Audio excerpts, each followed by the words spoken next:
What are you eating? A protein pancake. Is it? Did you make it yourself? Yeah. How do you make it? Home this morning, so I'm fending for myself. Melissa, what? Melissa's not home this morning, so I'm fending for myself. Yeah. What's going on, Chris? How's it going? So what's in your protein pancake? Is it egg whites and oatmeal or what? Yeah, it's 200 egg whites, 1 whole egg, 150 oats. I put a little natural peanut butter in there because I'm supposed to have some avocado for fat, so I just put natural peanut butter in this, a banana, little baking powder, that kind of shit, Isn't it like eating a shoe sole or what? No, it's delicious. But it looks like a shoe sole though. No, it tastes good. It tastes like a real pancake. But I'm weird. Like I just eat it with no syrup, no knife and fork, just like bread in my hand. I was going to ask, why don't you have like any of that Walden Farms syrup or anything like that? No. No? Yeah, just like this is easy, It's just like. Yeah, I cover mine in like berries and Cool Whip and all the good shit.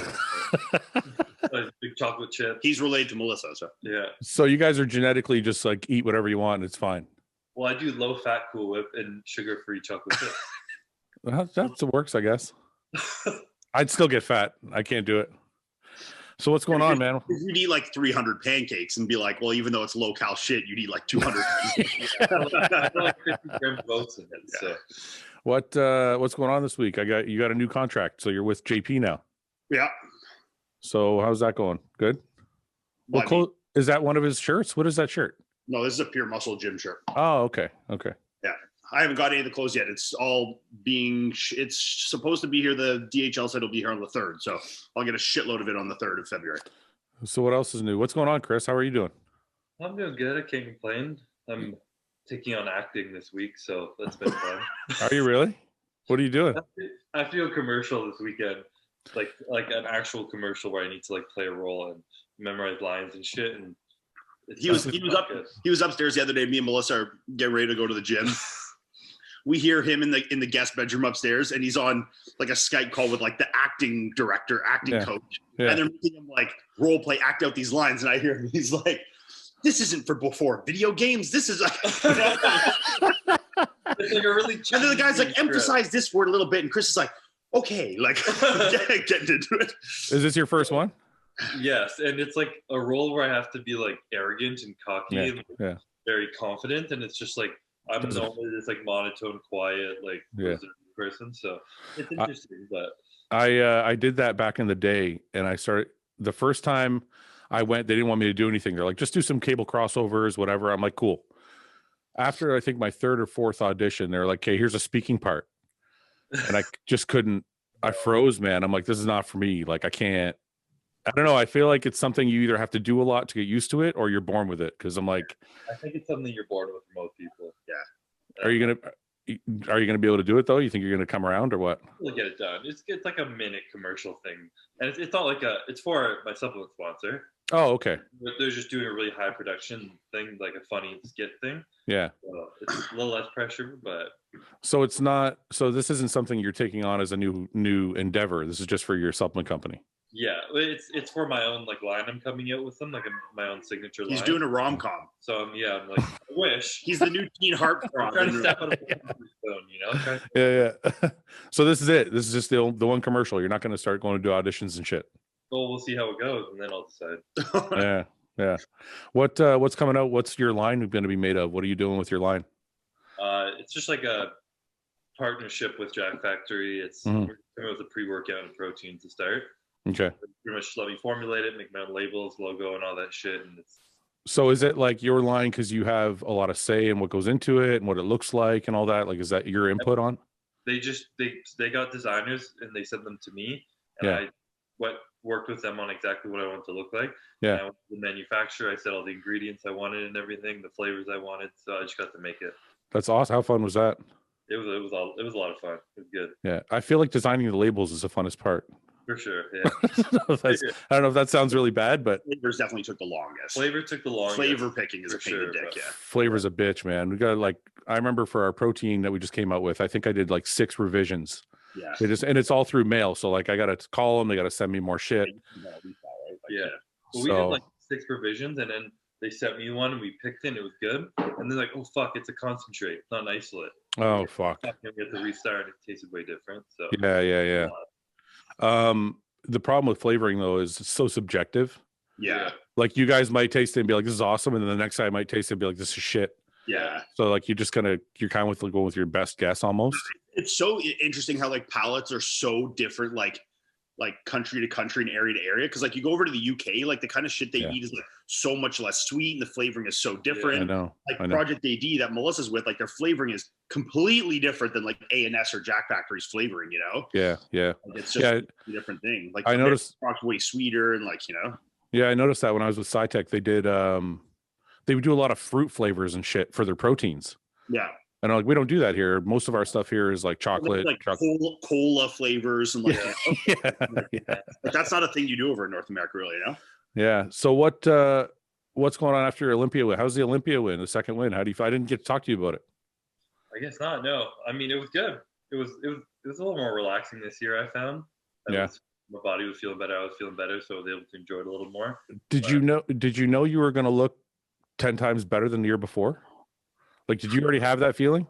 I like did subtly, but I didn't want to let myself believe it because I wanted to keep like thinking at the harder. So I didn't really want to let myself believe it. But I think when we did a few check-ins in that Mickey Mouse room in Orlando, I was like, okay, holy fuck. Yeah. James, what's going on? I'm good. I've got the shakes. Do you see what's going on right now? I know. Look, we've got like eye candy. What do you got the shakes from? Oh, because I just trained legs. You know when you get like you're nervous fidgety after. Yeah, I've got that like kind of adrenaline. It's going to dump in a minute, and I'm going to be like, you're going to fall asleep halfway through the podcast. It's possible. I'm all right. How you doing, guys? I'm good, man. I got a question for Chris, though. I want to know how you gained so much more size and still made weight. And I mean, I guess that's for Iain, too. I mean, he wasn't actually any heavier. I really wasn't much heavier, no. Isn't that crazy? Same weight. Like, I was probably 6 pounds heavier, but I just came in tighter and leaner, and I'm still under 230. I think the biggest thing was that last year, because there was like with the autoimmune, when you get like the inflammation, edema on top of like the muscle, it's really hard to tell what's body fat and what's water, you know? Yeah. We were really pushing the diet and the cardio to make sure that when the time came to get rid of the water, that he was lean enough underneath it. Cause we were really just like shooting darts blind, like guessing what's under it, you know? Yeah. Where this year, when we could see everything at all periods in the prep, we didn't need to like just fucking crash him down hard to get the weight down. So he was able to maintain fullness, keep his training performance higher. You know, we could see the look progressing week to week, not just like in previous years, he basically looked the exact same the entire prep and just got a little lighter. And then at the end, we just like flushed the water out and like crossed our fingers and hope there was no body fat under it, you know? Yeah. So like, obviously when you're pushed down that flat, like, you know, we didn't have any opportunity to carb up in the past. Cause like, you know, you give him a little carbs and you hold 10 pounds of water and stuff like that. This year we had just a real prep. Like he was, you know, had a couple high days in the prep, which was never a thing. Like his training performance kept a lot higher, which you could see obviously in the muscularity in his back and his arms and stuff like that. Yeah. You know, when you keep that training performance higher, and then like right to the end, I mean, you had an opportunity to get some carbs in, like, you know, it was just a proper prep versus one that was really just trying to like minimize edema, you know? Yeah. What was it like wrestling with Breon on stage? I love Breon, no offense, but I was watching him, like, he was like on top of you half the time. I'm like, why is he wrestling with him? Like, I'm like, just move over a little bit, right? I didn't even realize how close he was until I saw the videos afterwards. How he was like on top of me. Because I literally didn't notice. I was in such like a tunnel vision zone on stage. I just felt an elbow, and every time I do, I go behind it. And then all of a sudden, I'm like, he's really short. He doesn't have long arms. He's way on top of me right now. Yeah. And so when you're on stage, and because I know what I feel like when people do that to me. So he's on stage, he's bumping your arms and shit. You didn't phase you? No, I wasn't pissed or anything. I was just like, okay, take a step back, get your arm behind him. Like, yeah. Him have done that probably almost every year, not to that extent, but he always is kind of trying to get on me. Yeah, I'm a huge I inch very far forward over the line. Yeah. Hear his coach like screaming at me to get back, yelling at Breon to get more forward, and I think he was just kind of crowding up on me. But it definitely doesn't bother me. It just makes me take a step backwards. What when you saw Breon, when Terrence and Breon switched, how did you think of that? Did you think anything, or were you just like still in your own place? Yeah, I just thought they were mad at Brian or some or us. They just separated us. I didn't really even think of it. That's what we thought. Me and James and Paul were watching the live stream, doing the live cast. And I'm like, did they move him because they're pissed off at him for bumping so much, or did they move him because Terrence just moved up a spot? I don't know why it is right now, but we can't see James at all. You can't? Gallery view. Is that Scroll to the right. Can't you see me? Okay. I can see everyone. Are you on? You're probably on a different view. Yeah, no, I got it now. Yeah, Okay. he's. I could see whoever was talking, but like I couldn't see in between. Yeah. Yeah. Oh yeah. You're in that second mode where it switches between. The thing is, like, also with fucking Weinberger, like, you never know what this fucking guy's doing at the Olympia. You know, he moves like he'll put guys all over the damn place, and you know, you don't really know. Yeah. So it's kind of hard to say if he's moving Brayon away or whatever. Like, he's an incredibly hard judge to like understand why he's called outside how they are.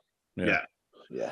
When you so the other question is, when you went to Mexico, the pictures you guys were taking, were they staged or are they just by accident? Because I'm like, there's a couple with like Chris walking and he's like looking at his watch, and I'm like, this has got to be set up. Like, it's like, this is too late. Those are staged.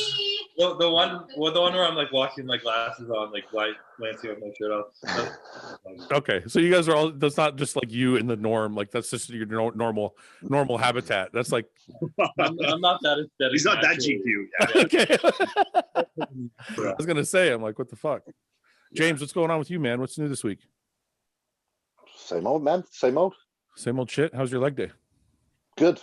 I condensed it a bit, but it was actually good for it because I was having shorter rest periods, so I was a little bit more on top of everything. And sometimes that's actually good. Yeah. You know, I am one for take as long as you need in between sets, but it was kind of welcome change today. I kind of had a bit more pace on, and I felt everything a bit more, so I can't complain. It was a good session. Yeah. I wanted to mention, I had Doug Miller on the podcast this week. I don't know if you guys know. You guys know who Doug is also? Yep. So he's drug-free. For those of you who don't know, he's a drug-free bodybuilder who's got an amazing physique. And I posted the video and I got like 600 comments of just people freaking out that he's a liar and he's not natural. Yeah. And I'm like, you know, at first I'm like, okay, I can kind of understand because he looks so great. But then I'm thinking to myself, he's 5'9". He only weighed 200 pounds on stage. Yeah. So I commented, I'm like, it's 5'9", 200. Is that really hard to believe for people? Because I was like 190 when I started bodybuilding. It's hard to believe for the people whose physiques are so far below that and that are like just hammering everything and still can't even get a tenth of that.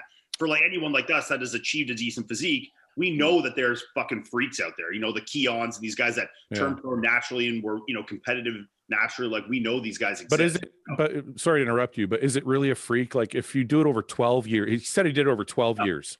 No.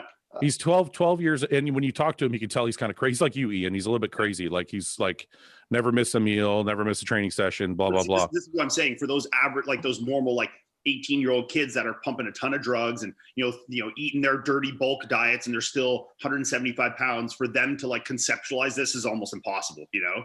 Yeah. Like that, like, oh, hey, you couldn't get like that naturally. I'm doing this, and this, and I don't look like that. So it's like, you know. But the thing with Doug as well is he's an extremely clued up man. He's like, I used to watch his videos years ago of his like just his supplement stack in terms of health supplements. Yeah. He's so clued up. Yeah, so you have to take all that into perspective as well. Like, he's a very educated man as well. So if he's educated on that aspect, think of all the training education he has, you know, and all the other aspects that come into bodybuilding. He can reach his potential better than others because he's educated himself on the matter. Well, and that's what I'm saying. So imagine if he has the education, plus he has the drive and the discipline. He's doing everything. Exactly. He's doing everything right every day for 12 years straight. And then he only weighs 200 pounds at 5'9". I'm like, that's not that unheard of. Like, most pros at 5'9" are going on stage at 240 or up. Yeah. He has incredible muscle bellies, which is something you're either given or you're not. And he's fortunate enough to have them. Other people can maximize their physique at the same weight as him, not have his bellies, and you'd look at them and say, yeah, they're definitely natural. It's just because the difference in the kind of genetic structure, because he's got these crazy arms, you know, legs are nutty, everything. He's got really good body parts, and sometimes that makes people thrown off with the whole natty versus, you know, steroids. But I mean, what do you think Phil Heath would look like if he was natural? Probably more like Doug, kind of. You know what I mean? Like, he would still. Yeah, it'd look great. He'd be lighter, but he'd still have those muscle bellies. Yeah. So it's like, yeah. And then they're like, well, he's shredded. And I'm like, yeah, but he said when he started, he was 125 pounds. So I'm like, if he's a really, really lean person to begin with. Yeah. And natural guys, we know they get shredded. They get shredded. I don't know if this was a segue, but this has been a big thing with him because of this. he did a Q&A or the like show me a picture thing. And he put up some one of the pictures was put up a picture of you when you were natty, and he put up a picture when he was like 18 playing volleyball, and he looks like fucking ridiculous, you know. I think I saw that picture. And obviously then like every channel got a hold of this, you know. And like didn't believe that he was natural, like all the comments, you know, didn't believe he was natural. Greg Doucette posted it, and every commenter one was like tearing me apart, saying I'm lying. Like obviously Greg and these guys know, like Greg and the more plates, more dates, like all these guys know that Chris was actually natural then. Like we don't. It's good views for them. We don't give a fuck, you know. It's just crazy that I'm doing like a fucking Q&A on my story in one picture. Goes like that. And I'm like 17 and then everywhere. old, and then everyone's making videos pissed off and angry at me that I'm lying about. Well, that's what happened to Ian. Ian said that Kai Green was shit, and all of a sudden it's like 15 world's against him. 15 videos of people being like, Kai Green overrated, Iain Valliere, you know. No, but I saw that photo and I'm like, you know, you're Mr. Olympia. Like you should be genetically a little bit ahead of the rest of us. Like, I mean, it's not unheard of. I got, you know, I don't know if you guys remember Lou Joseph. Do you guys remember Lou Joseph? I do. Nope. So I met Lou when I was 19. The guy looked like a full-blown professional bodybuilder at 19 years old. And he'd only done like 1 year of, he'd only been doing gear for like a year at that point. Yeah. So it's like some people just mature faster than others. It's not unheard of. Yeah. Yeah. So, I mean, look, like Ian, you turned pro at 22. And you're whatever. I mean, early, whatever, young. The whole point is, and you were genetically able to be shredded and grainy at that age. Yeah, that's a genetic thing. That's not because you took more drugs than the other guy. That's because it's your genetics. Like, look, we talk about Reagan, we talk about Quint. These guys are young; they just can't get in that same shape. And I don't know if it's just from the diet or if it's partially genetic. Mm-hmm. So there's genetic components that matter. So I don't know. The whole point is, I felt bad. And I was thinking about Chris's picture when I brought it up, but I just felt bad for Doug because he came on and he was fine. He gave it all a whole bunch of information, and people are just freaking out. And I'm like, it's not impossible to be 200 pounds shredded. No, so good thing as well. I think Doug's got extremely thick skin, so it won't bother him at all in the slightest. He's probably had his whole like career. You know? It's funny. I don't even think that people watched the podcast that went off about it. They probably didn't. It's like they just know of Doug Miller and they like to jump and throw in a word. At his Instagram or look at 1 or 2 pictures that are posted of him, and then the title is Natty Bodybuilder. They're like, he's not fucking natural, you know. I think that was my fault. I should have left the drug-free part out.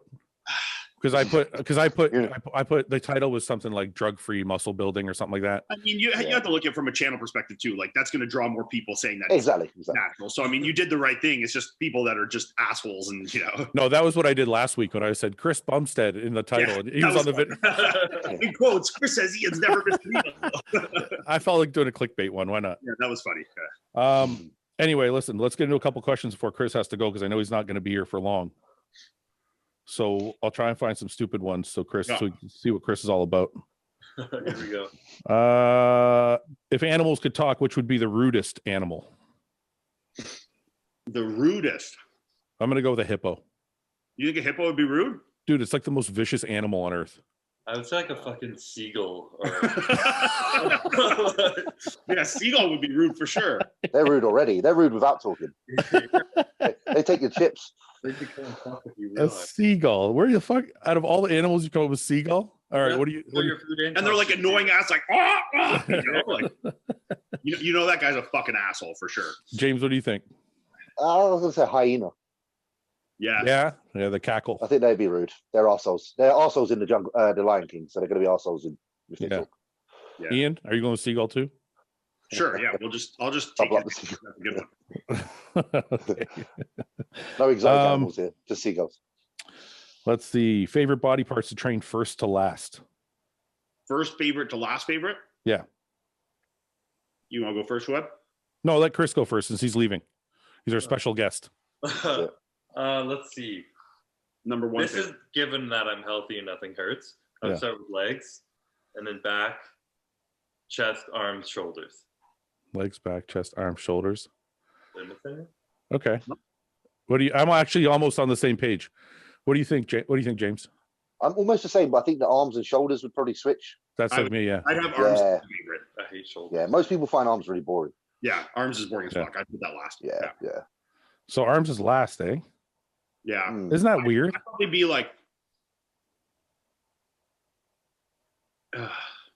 there's no movements in arms that are like I want to really say rewarding. legs, because like when you feel good, like legs, like a good rewarding squat or something like that is like peak strength, healthy, no injuries. Yeah, so I'd say legs, chest, back, shoulders, arms.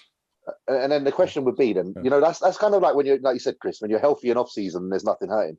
What about when you're like 3 weeks out and you're fucking lagging? You're like, legs is the last thing you want to do. Arms is the first thing you want to do. Yeah. You want an easy session. It takes a reverse role. Yeah. Chest, trying to get pump and prep for sure, so you feel good for a couple minutes in the mirror. This is it. I just thought this was weird. So I want to ask, what's the first thing that comes to mind when you think of Switzerland? And have you ever been there? Chocolate. I just thought it was a weird question. I'm like, that's what I thought. Chocolate. Yeah, I thought of cheese for some reason. Cheese with cheese. With cheese? Yeah, chocolate, cheese, mountains. I don't know. Patrick Tour. Patrick. Is he from Switzerland? Yeah. Yeah. All right. Chocolate, eh? Cheese is cheese Switzerland from Switzerland? With cheese. Yeah, I guess, Swiss right? cheese. Cheese is from Switzerland, though, is it? It's got to be.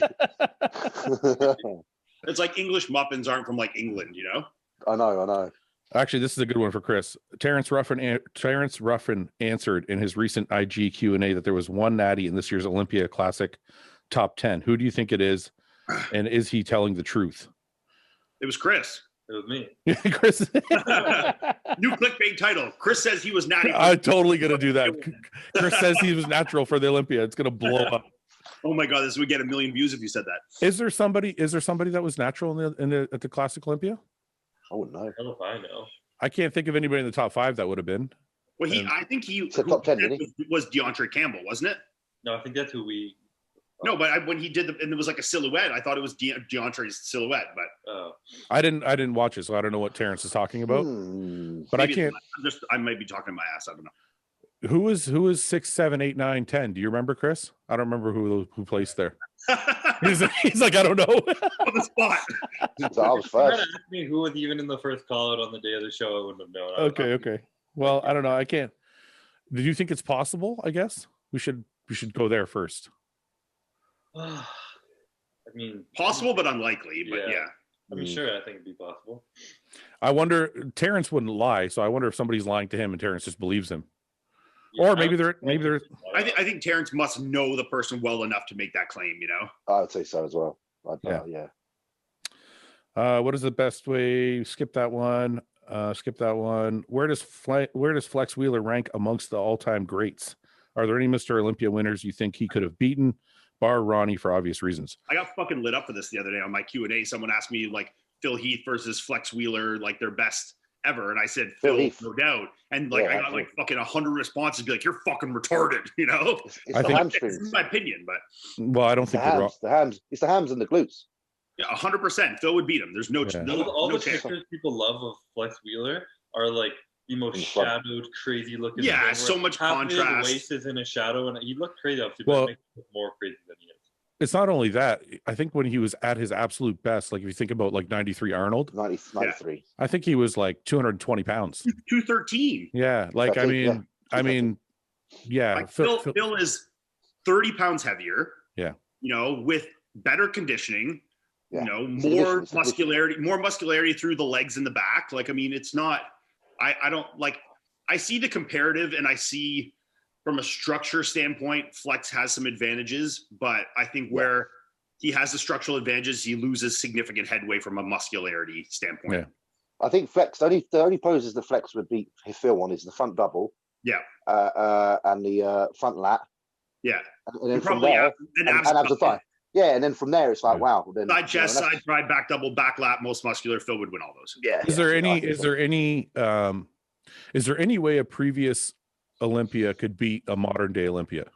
Because I mean, they're all going to give up massive size, right? Like even Lee Haney. Obviously, Ronnie Coleman would beat anyone from today's Olympia. There's yeah. No, but I'm saying like if you took anybody from before the 90s and put them against, so not including Dorian, not including Dorian, before the 90s. I don't think it's possible. Is there any Mr. Olympia from before the 90s that could beat anybody after the 90s? No, because then you're talking like Sergio and like these kind of guys, or Lee Haney. Like but could Lee Haney beat Sean Roden?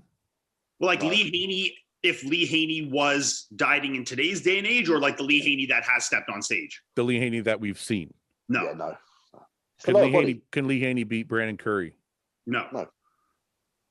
Yeah.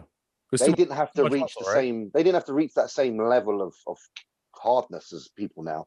No, Also- the look was different. They didn't have as much leg. The conditioning wasn't the same through the back end. Like it was just not these guys were great champions in their time and more dominant than, Brandon or Sean ever were, but the look has changed, I think Dorian was the first one to like really nail the condition on that lower body from the back as an Olympia winner. There was people that were tight, like Rich Kaspari, people like that. But Dorian was the first lower body. Do you think Dorian, a good Dorian, would have beat Ramy this year?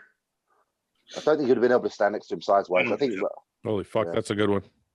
How much did Dorian weigh on stage? 250. Yeah. His heaviest was 257. That's a good one because you got to think Brandon Curry was second. Does Dorian Yates beat Brandon Curry? I think he could. Yeah, I think he could. That's the one way I think he might be able to actually. Yeah, from the back, Okay, so wait, more important. Well, that's actually a good question too. I don't know. What do you guys think? Do you think does Dorian Yates beat Ramy? I don't think so. No. Yeah, that's a tough one because conditioning wise, people might argue with that. I think the discrepancy with Brandon's upper to lower is where Dorian would have him because he was more balanced upper to lower. Yeah, it's like Dorian was a nice size top and bottom. The more important question is: do more people want to look like Lee Haney, or do more people want to look like Ronnie Coleman, Lee Haney, or Big Ramy, or Sean Roden, or do people want to look like Sean Roden or Lee Haney? That's a close one. I think Lee Haney. No fucker trains their legs. Yeah. Like, not saying he didn't, but I mean, people don't go out their way to get massive. Sean Roden doesn't have like big arms or anything like that. Like, like the people that want like the typical like bro muscles, t-shirt muscles, Is there any modern day bodybuilder that people want to look like more than Lee Haney? Chris. No, he's not. He's classic though. He's classic though. I'm talking about open bodybuilders. Regan. Who? Regan. What about Keon? Keon might want to more so in his head. Yeah, but he has got crazy quads. But I'm just thinking mentally, what does he aspire to?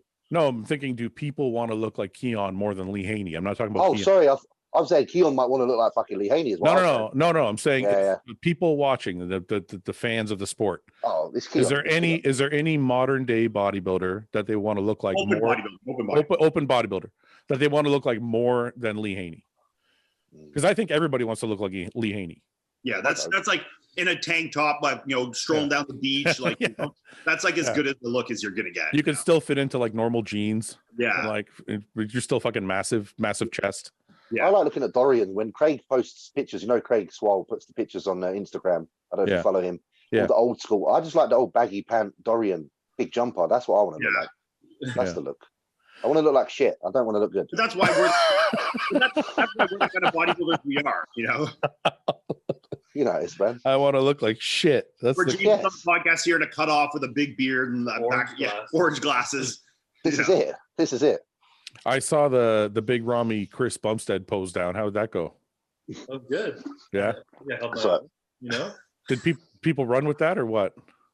What do you mean run with it? Well, I mean, like people are like, oh, who do you want to look like more? Did people start that whole conversation or? It did, yeah. People started to get like just put up an innocent picture and people were like, Chris looks way better than Ramy. Who would want to look like him? I'm like, no one's saying that. Just and then it went appreciate the picture. It went the spin off too of like Chris moving to the open. Oh, I know. I saw that. Fucking hell. Chris going to the open.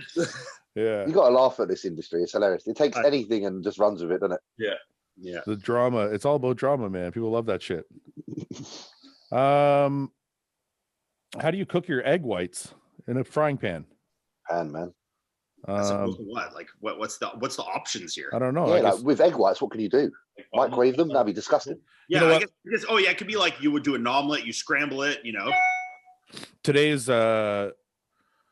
like a Let's Talk depression anxiety. Bell Let's Talk Day in Canada, which is like a depression anxiety awareness thing. Okay. So we'll read this question. Have you guys handled the anxiety and depression that can come with the use? How do you guys handle the depression and anxiety that can come with using PEDs? Oh, this is a hard one. Why? I mean, like this is a deep question. Like, how do you get into that? Well, you can write a book. You can write a book on this, Fouad. Yeah, I know. Well, the one thing I would say is if it's affecting your life too much, it's not the sport for you. Yeah, because it fucked me up. Like my anxiety in my 20s was way worse after starting using gear. Mm-hmm. But I avoided a lot of things. That's how I got through my anxiety. Like I would avoid stuff And I didn't really learn to deal with my anxiety until I read about it and learned how to deal with it. Yeah. So I don't know. Did you guys feel different after starting versus when you were natural? It's so hard to remember that long back, man. Man, I started too young, to be fair. So I started in the midst of puberty when I was fucked anyway. Yeah. Do you know what I mean? Like I was just my anxiety with bodybuilding has actually increased as I've gone, quite a bit. Because and like the better I get, the more it is. But I don't know if that's a pressure thing or if that's, like I'm a very anxious person. Like the more pressure I put on myself, more expectation, the more anxious I get. Okay, but pressure and like the amount of effort and commitment you're putting into something and an expectation, and also like social media stuff gives me a lot of anxiety as well. Social media does. Okay, wait. I'll give you a better way to figure it out. When you go off the gear, how do you feel when you go back on? Because when I go off cycle, I'm like, everything's fucking way better. Like my anxiety's better. I'm more calm. Everything is like easier to deal with. Do you guys have any fluctuations between being off and on? I mean, it depends. Also, like, obviously if you're going into that, like the compounds you're taking are going to matter. If you're taking like the EQs and MPs, like stuff like that, obviously they can cause more anxiety side effects in some people. But yeah, I mean, there's going to be a difference. Obviously, you're in a heightened state more like that with your hormones and emotions when you're on versus off, right? Yeah. See myself right now, I don't even notice. I didn't even notice the difference. You don't notice the difference when you're off. And you probably haven't been, I always have like photo shoots and travels and shit I have to do. And when I'm off, that kind of gives me anxiety that I'm going to show up to an event and look 30, 20 pounds later or just like flatter than normal. But right now, I'm not traveling. I'm not doing anything. Gyms are closed. So I just like nothing bothers me really right now. I feel the exact same. Yeah. I've taken an SSRI for a while though, which has made like a big difference for me too. Have you really? Yeah. Which one? Cipralex? I think, was that the one they prescribed? Because I got prescribed one. I never took it. I think mine was Zymbalta or something like that. Yeah. How long have you been taking it? A while now. Like not years, but like around that time now. And it's made you feel better? The first while, like it took a few months to notice and it's like very gradual, but yeah, absolutely a big difference. Yeah. How come every time Chris is on this podcast, it gets really serious? What? Every time Chris is on the podcast, we get like deep. Get deep? Yeah. It just brings it out. I don't even talk. I'm just sitting here and people just want to support it, Yeah. What's your opinion on people winning pro cards in one division and then competing their whole pro career in another? Yeah, Chris. Yeah, Chris. That's what I was gonna say. Super heavyweight over here. Worked out okay for him. Yeah. Do you guys think that's allowed? It's fine. I think it's fine.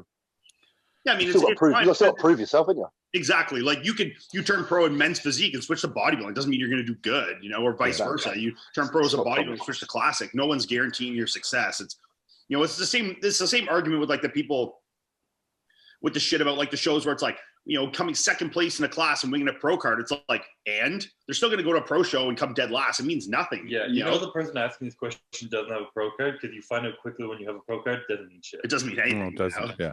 It's just opening the next doorway. What you do once you enter that room is up to you. Yeah, absolutely. I think that used to bother me when I was younger because the pro card thing. Yeah, because we only had one chance to get a pro card here. Yeah. Or two maybe. And then in the States, like I remember like the North Americans, they give one away for every class. Yeah. And stuff like that. So I think it bothered me more when we didn't have as much opportunity. But now that we're like on equal footing, I don't really care anymore because you're right. The cream rises to the top. Like exactly. Once you get same here. Yeah. We had the same structure as you with Canada. One pro card, one British title a year. Yeah. The way that like Luke got it, the way that Dorian got it, the way that Flex got it. I got it, it's the same way. Yeah, I think it mattered more than getting a pro card because before it was like so few that when somebody actually got a pro card, you are going to be good. Yeah, neither of us even turned pro in Canada either. We both won international shows to do turn pro. Yeah. Where did you turn pro, Chris? North Americans. Oh, okay. You did Olympia, wasn't it? I did the amateur Olympia, yeah. The funny thing is, Chris in the overall that year too lost to Justin Rodriguez. Oh, really? Yeah. That was the overall. Chris was the heavyweight and Justin was the super heavyweight. I was like 5 inches taller than him and like 40 pounds later. Chris was like 6'1", 220 and Justin's like 5'8", 250. This guy didn't know Chris was going to be on the show, but the question is, Could Chris Bumstead's physique from 2020 Mr. O win a pro show in the men's open? What's your opinion? Well, the shitty pro show, man. Not many people showed up, maybe. But I don't know. So definitely not at a good show. I wonder, could he? What do you think, James? Listen, at the end of the day, you're not the best in the world for no fucking reason. Okay, this is going to come. And I think I'd land depending on the show. It's the lineup. If the lineup has a certain look that's more suited towards what Chris is presenting, and he's going to be the best of that look. Like if they're not the most voluminous of bodybuilders and they have more quality, then he would piss it. Yeah. Well, I mean, it's very easy to figure out. I'm competing against 5'8", 180. Yeah. Sorry, say that again. Say that again, Chris. Everyone I'm standing beside at the Olympia is like 5'7", 180 pounds. Yeah. So when they see me, they think I'm huge. But if they saw me standing beside people who are 5'8", 250, it would be a different story. I mean, and this is people are going to eat me alive for this because I already kind of like people thought I shit on him the last 1 or 2 times ago too. But Regan won a pro show this year, so. And look, I think Regan's got a great physique, but I think Chris's 2020 Olympia physique this year could go absolutely toe to toe with the physique that Regan won that Romania show with 100%. Can you stop getting me in trouble? Can you stop? Oh, I said it myself. Ian's just getting himself in trouble. So no, I'm telling you what. Look, I think Regan's great and was deserving of winning the show. I think he's one of the most promising young guys. But Chris and Regan competed against each other as an amateurs. They're similar in age. Yeah. Chris beat him as a bodybuilder when they were amateurs. Yeah, but I think Regan's put on a lot more size since then. He has, but I also think Chris still has a more pleasing shape. He can get in better condition. And for the 10 or 15 pound difference, I think, especially how much Chris's back came up this year, I think there's an argument to be made there. Okay, so this is for sure going to end up on like 10 other channels. Yeah, of course. Absolutely. But this is my life at this point. So I just want to say I didn't say it. Ian said it, so don't fucking bug me about Rewind the video. But I do think he was yelling at everyone backstage. But it is interesting. It's interesting you say that.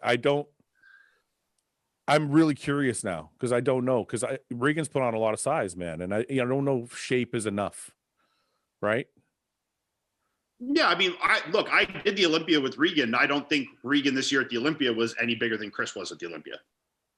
You think they're the same size? I think the amount of muscle they're carrying is very comparable. Yeah. Really? Yeah, but you got to remember Chris's condition was superior. So your conditioning was better, yeah. I'll give him that. Does Regan have a bit more muscle in some certain spots maybe, but I think Chris's legs are better. I think he's got better shape. I think his chest is really good, better than Regan's. I think Regan has better arms. His back is really good, but because Chris's conditioning, especially through his hamstrings and stuff, was significantly better, I don't think it would be a big variance in the back shots. So, I mean, it would be interesting to see. The truth is, Ian is just black and white. He's just saying he's just saying basically that we got these stats and we're going to weigh them up. Well, why I made the comparison? Comparison is because they've competed against each other and because they're similar height and structure. Well, the reason you made the comparison is because we were talking about Chris winning a pro show, and you picked a guy who won a pro show that you think he might be able to beat. No, well, yes. But I also think that's the guy that's the most comparable physique to Chris's in the Open. Okay, so. Can you I forgot to bring my rice cakes up. Is that if you just drop them up? What do you think, Chris? What do you think? You, babe. I want to know what Chris thinks. That's what I want to know. I don't know. I'm gonna get you in shit. I never say anything until I'm on stage. So okay, pull up Chris's back double from the Olympia then. 1 second. This was European. This is the European. Yeah. Just want to say I won that show. Yeah. Just for anyone who's watching. There we go. Doesn't know. Just thank you. I don't know. It'd be really interesting to see, to be honest with you. I mean, pull up Chris. See, I think I would look. We're comparing Regan to Chris. Wait, I want to. What did you say, Chris? I think I would look like decently smaller than Regan at this point. But I think so too. I think if you gave me a year to put on weight, I would get right there. Ian, think about what you're saying, man. Look, this is a beautiful physique, but he's not. Go back and pull up Regan's front lat. Just click the back arrow. Or pull up a second tab. Thanks. Can I ask Yannika's opinion just because he's in the background? Yes, ask Yannika. Yes. Yannika. So we're comparing Chris because he's on there. Bumstead, right there. And Regan. Up, left side. And Ian feels that Chris could actually still beat Regan in a show now, even though he's doing classic. Go to the front lat. Show our front lat. How good Chris is. What do you reckon? Okay, go this. or this? Okay, now I'll tell you where the difference is. This is definitely more conditioned. Yeah. But this has more gaps because he's not as big as he could be because he's training for classic. Yeah. This is a more filled out physique, and if you stood them next to each Chris other, is a lot taller, isn't he? No, are they about the same? no, they're about the same height. The difference Regan's is quite tall. Ian Regan's been training for size, and he's just a lot thicker. Oh, So are they then competing in classic or open? No, an open show. So- They're just both going to come in and go for it. this is what I'm trying to say, Ian. In looking at a 2D picture, this looks just as good or better, right? Yeah, But I if you stood them next to each other, the 20 pounds is going to make a difference. Yeah, I mean, I see that, like, for sure, I can see the difference in some fullness and thickness. You know, I think even though I think Chris's legs are significantly better than Regan's, especially his quads. You know, the difference. They're better shape. Yes, they're better shape. Yeah. But I think where it is, it's here, right? There's through the arms and this and stuff like that for sure. Yeah. Yeah. So I think that's where the difference would be, and then you'd have to wonder from the back. Regan's back is actually Chris has brought up his back, so I don't know. We're talking about you like you're not here, Chris. So let's see a back shot of Chris if we can find one. See, the difference in conditioning is pretty significant. The difference in conditioning is good. This one, go up. Where? Left side. Oh, there. Yeah. So it's Chris this year. This is definitely favorable lighting, and for sure, like it's not. It's an edited photo. Yeah. I'm not saying his conditioning's not better, but it is definitely a better photo. Yeah. But we're looking at a back lat spread and a back double by. I want to see if I can find a lat spread. Well, Chris doesn't do back lats. He's a classic guy. Oh, that's right. Okay, I got to see if I can. I probably won't have a back. I don't have a back lat. Well, I mean, it's close. I mean, we can kind of tell, but okay, yeah, I think it's close. But I think if you do it this way, I think. All I know is Regan isn't a classic physique. Yeah, what does Yannicka think? Yannicka's not sure. She's not sure, but she says obviously Regan doesn't look classic. So I just said they're trying to do open though, and she says she's not too sure. Yeah. Couldn't get a bloody answer. There's a back double. Squeeze. There's a back double. All right. Yeah. So we look at this back double, and look at this back double. I don't know, man. I don't know. The legs are pretty good. I got to tell you, the legs are fucking. It's interesting. Yeah. It's really across. You know where you see it the most? Shoulders, arms. It's really across the shoulders and arms. It's right here. Yeah, but Regan's triceps are no better than yours. They're quite flat. No, but it's not necessarily one body part. It's just the overall thickness of this area. Yeah. But I don't know, man. If we break it down like this, I think it would be front double, front lat Chris would take. Back double, back lat we could give to Regan. Abs and thighs goes to Chris. Most muscular is tough. As I said before, I don't think we'll ever know until we saw them next to each other, because I really think in a 2D photo you can't. No, you can't, for sure. You can't tell. I'm trying to base this off me seeing Chris every day right before the Olympia, and like when he stepped on stage and competing with Regan at the Olympia. Yeah. So, you know, I think Regan definitely holds a little more muscle. Like, obviously he's competing 15, 17 pounds heavier. I don't disagree there. He's got some more roundness and more fullness, but Chris is also in better condition. I think if Chris's conditioning was similar to Regan's, I think he would be 7 to 10 pounds heavier, you know? Wait a minute. You see this right here? Here we go. Look. I get destroyed in most muscular always.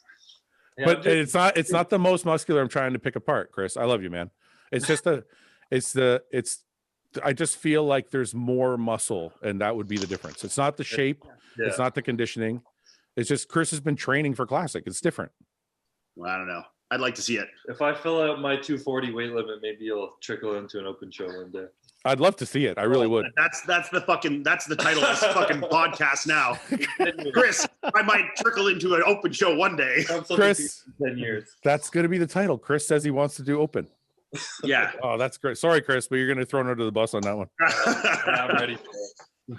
This will be drinking power in the morning. All right. Regan is very, very good.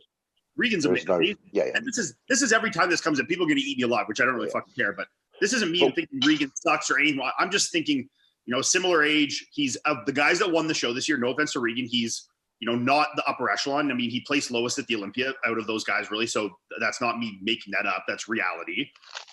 You know, I think that would be the closest comparison. I'd like to see it. I mean, Chris is an Olympia champion, so obviously we're having the comparison it's still saying Regan's amazing to be compared with the Olympia, two-time Olympia champion in classic.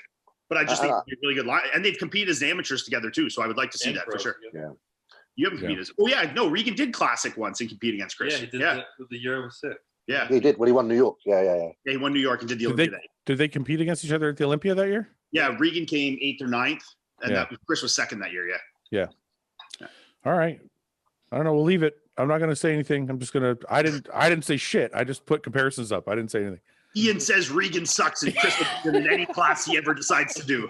We're both men's physique. Yeah, we'll meet down there. Go do men's physique, and we'll just find somebody else to pick on. You constantly bring it up Regan's name, and so it's like it seems like that's why it seems worse, right? It's your Canadian vibes. I'm the biggest Regan hater ever. So that's Regan, Kai, fuck both of them. Would you trade 5 years of your life? We're going deep again. Would you trade 5 years of your life to be remembered for generations in bodybuilding? 5 years? I mean, shit, we've already given up 5 years. Yeah, of course. I think we've all just done it. I thought that was going to be a tougher question, but I guess not. 5 years, damn, yeah. But is it 5 years at 80 or is it 5 years? Yeah, exactly. That's the big thing. Is it an 80 or is it a 60? Like if you're going to die at 60, is the 5 years more valuable than if you're going to die at 80?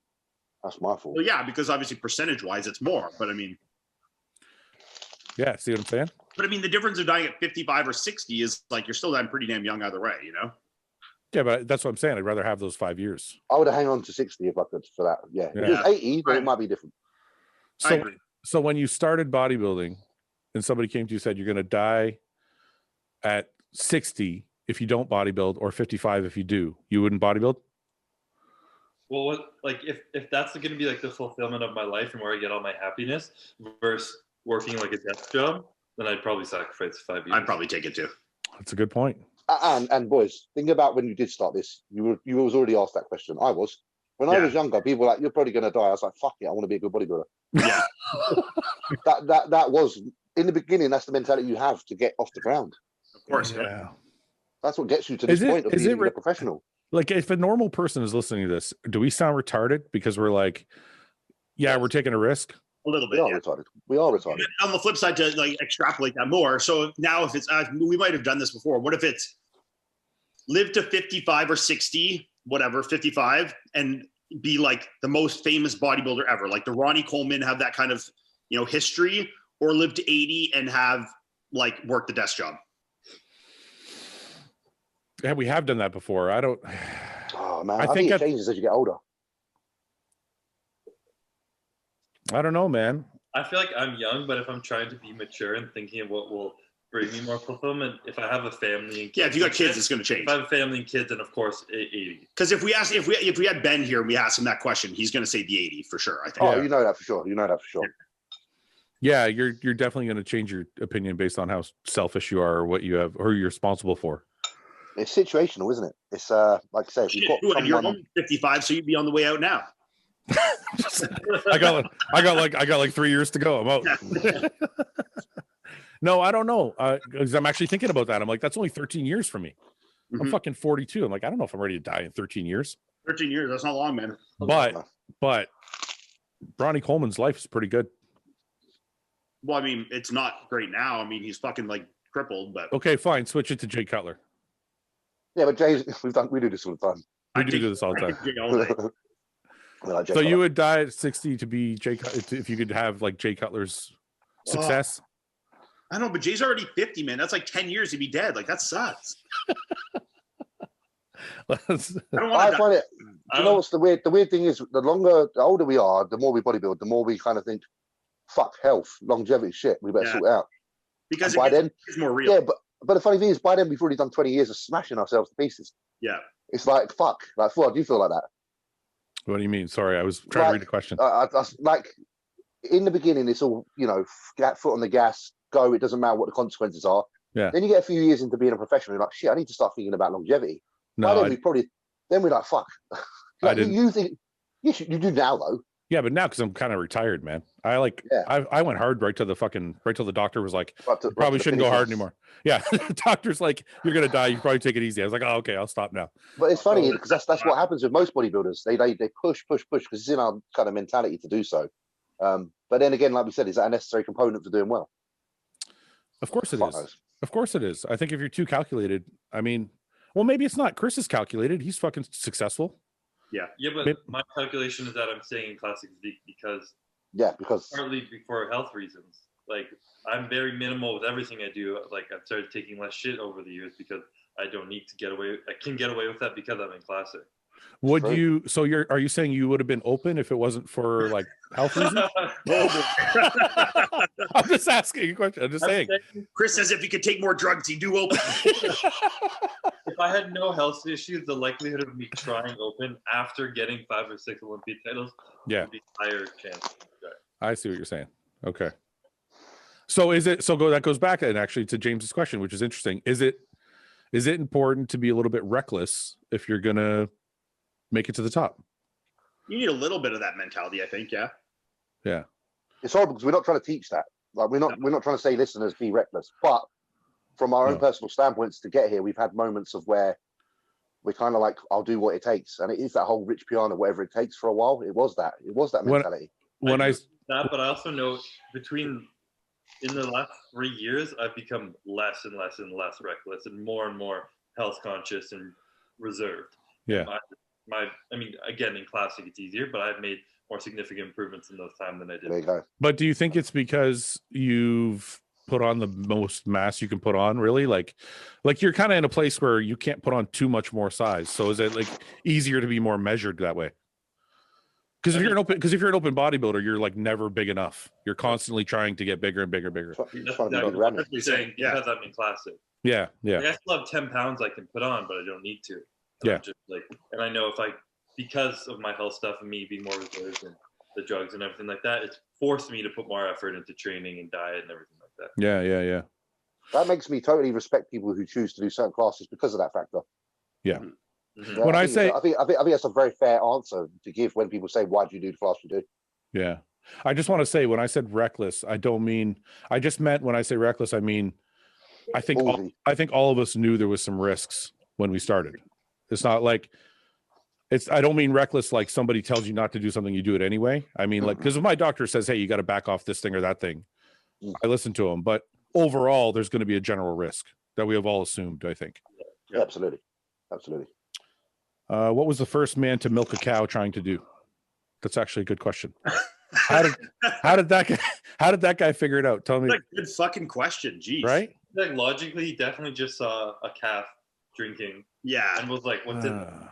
See, fucking Chris ruins everything. He's too smart for this. I guess, and human females were breastfeeding, obviously, since the beginning of time. Like, you know. Yeah, I thought about the women thing, but then I'm like, why would he think to fucking milk a cow? Yeah, like, well, let me go squeeze these a little bit. Yeah. Do you think he tried to suck on it first, or do you think he tried to pull on it with his hand? Yes, whether it was accidental. $100 says he sucked on it. If it was an accidental discovery, then that's when we go. Yeah, he definitely. James, what do you think? Did he suck on a nipple or did he squeeze it for milk? I think it was a sexual thing. I think no, honestly, I do. I think he had a thing for animals. A little bestiality going on there. I'm not pro that. I'm just saying there's some weird people out there, and I think maybe he saw the teat and he went in. And without him, we wouldn't have ice cream. So. Yeah, exactly. So we have to thank him for his weird. I'm gonna thank him for his sacrifice. Yeah, exactly. If tomato is a fruit, is ketchup considered a fruit smoothie? If you just drank it, yeah. I mean, technically, I suppose. Technically, right? It is worth. All right. Trust me. Would you rather fight Khabib or a black bear? Do you guys follow UFC? Yeah, they do. Khabib or black bear? Well, I mean, probably Khabib, obviously. Yeah. But I mean, black bears aren't that's not a grizzly bear. That's a black bear. Yeah, but it's got claws and teeth. Khabib can just submit you. For sure. But Khabib can choke you out and you just pass out. That's it. I mean, Khabib is obviously the clear answer, but I mean, I'm thinking if it was a grizzly, I'd say obviously Khabib, but it's a black bear, you know? I can't believe you're even thinking about fighting a fucking bear. It's still gonna eat your face. You're a sick fuck. a bear's gonna fucking absolutely tear you a new hole. Okay, we'll go with Khabib just to be. Yeah. All right. This one's just for you, Ian. Can you ask Ian? Does he notice any sides from using finasteride? I feel like I should run my first cycle. Blah blah blah. Do you notice any?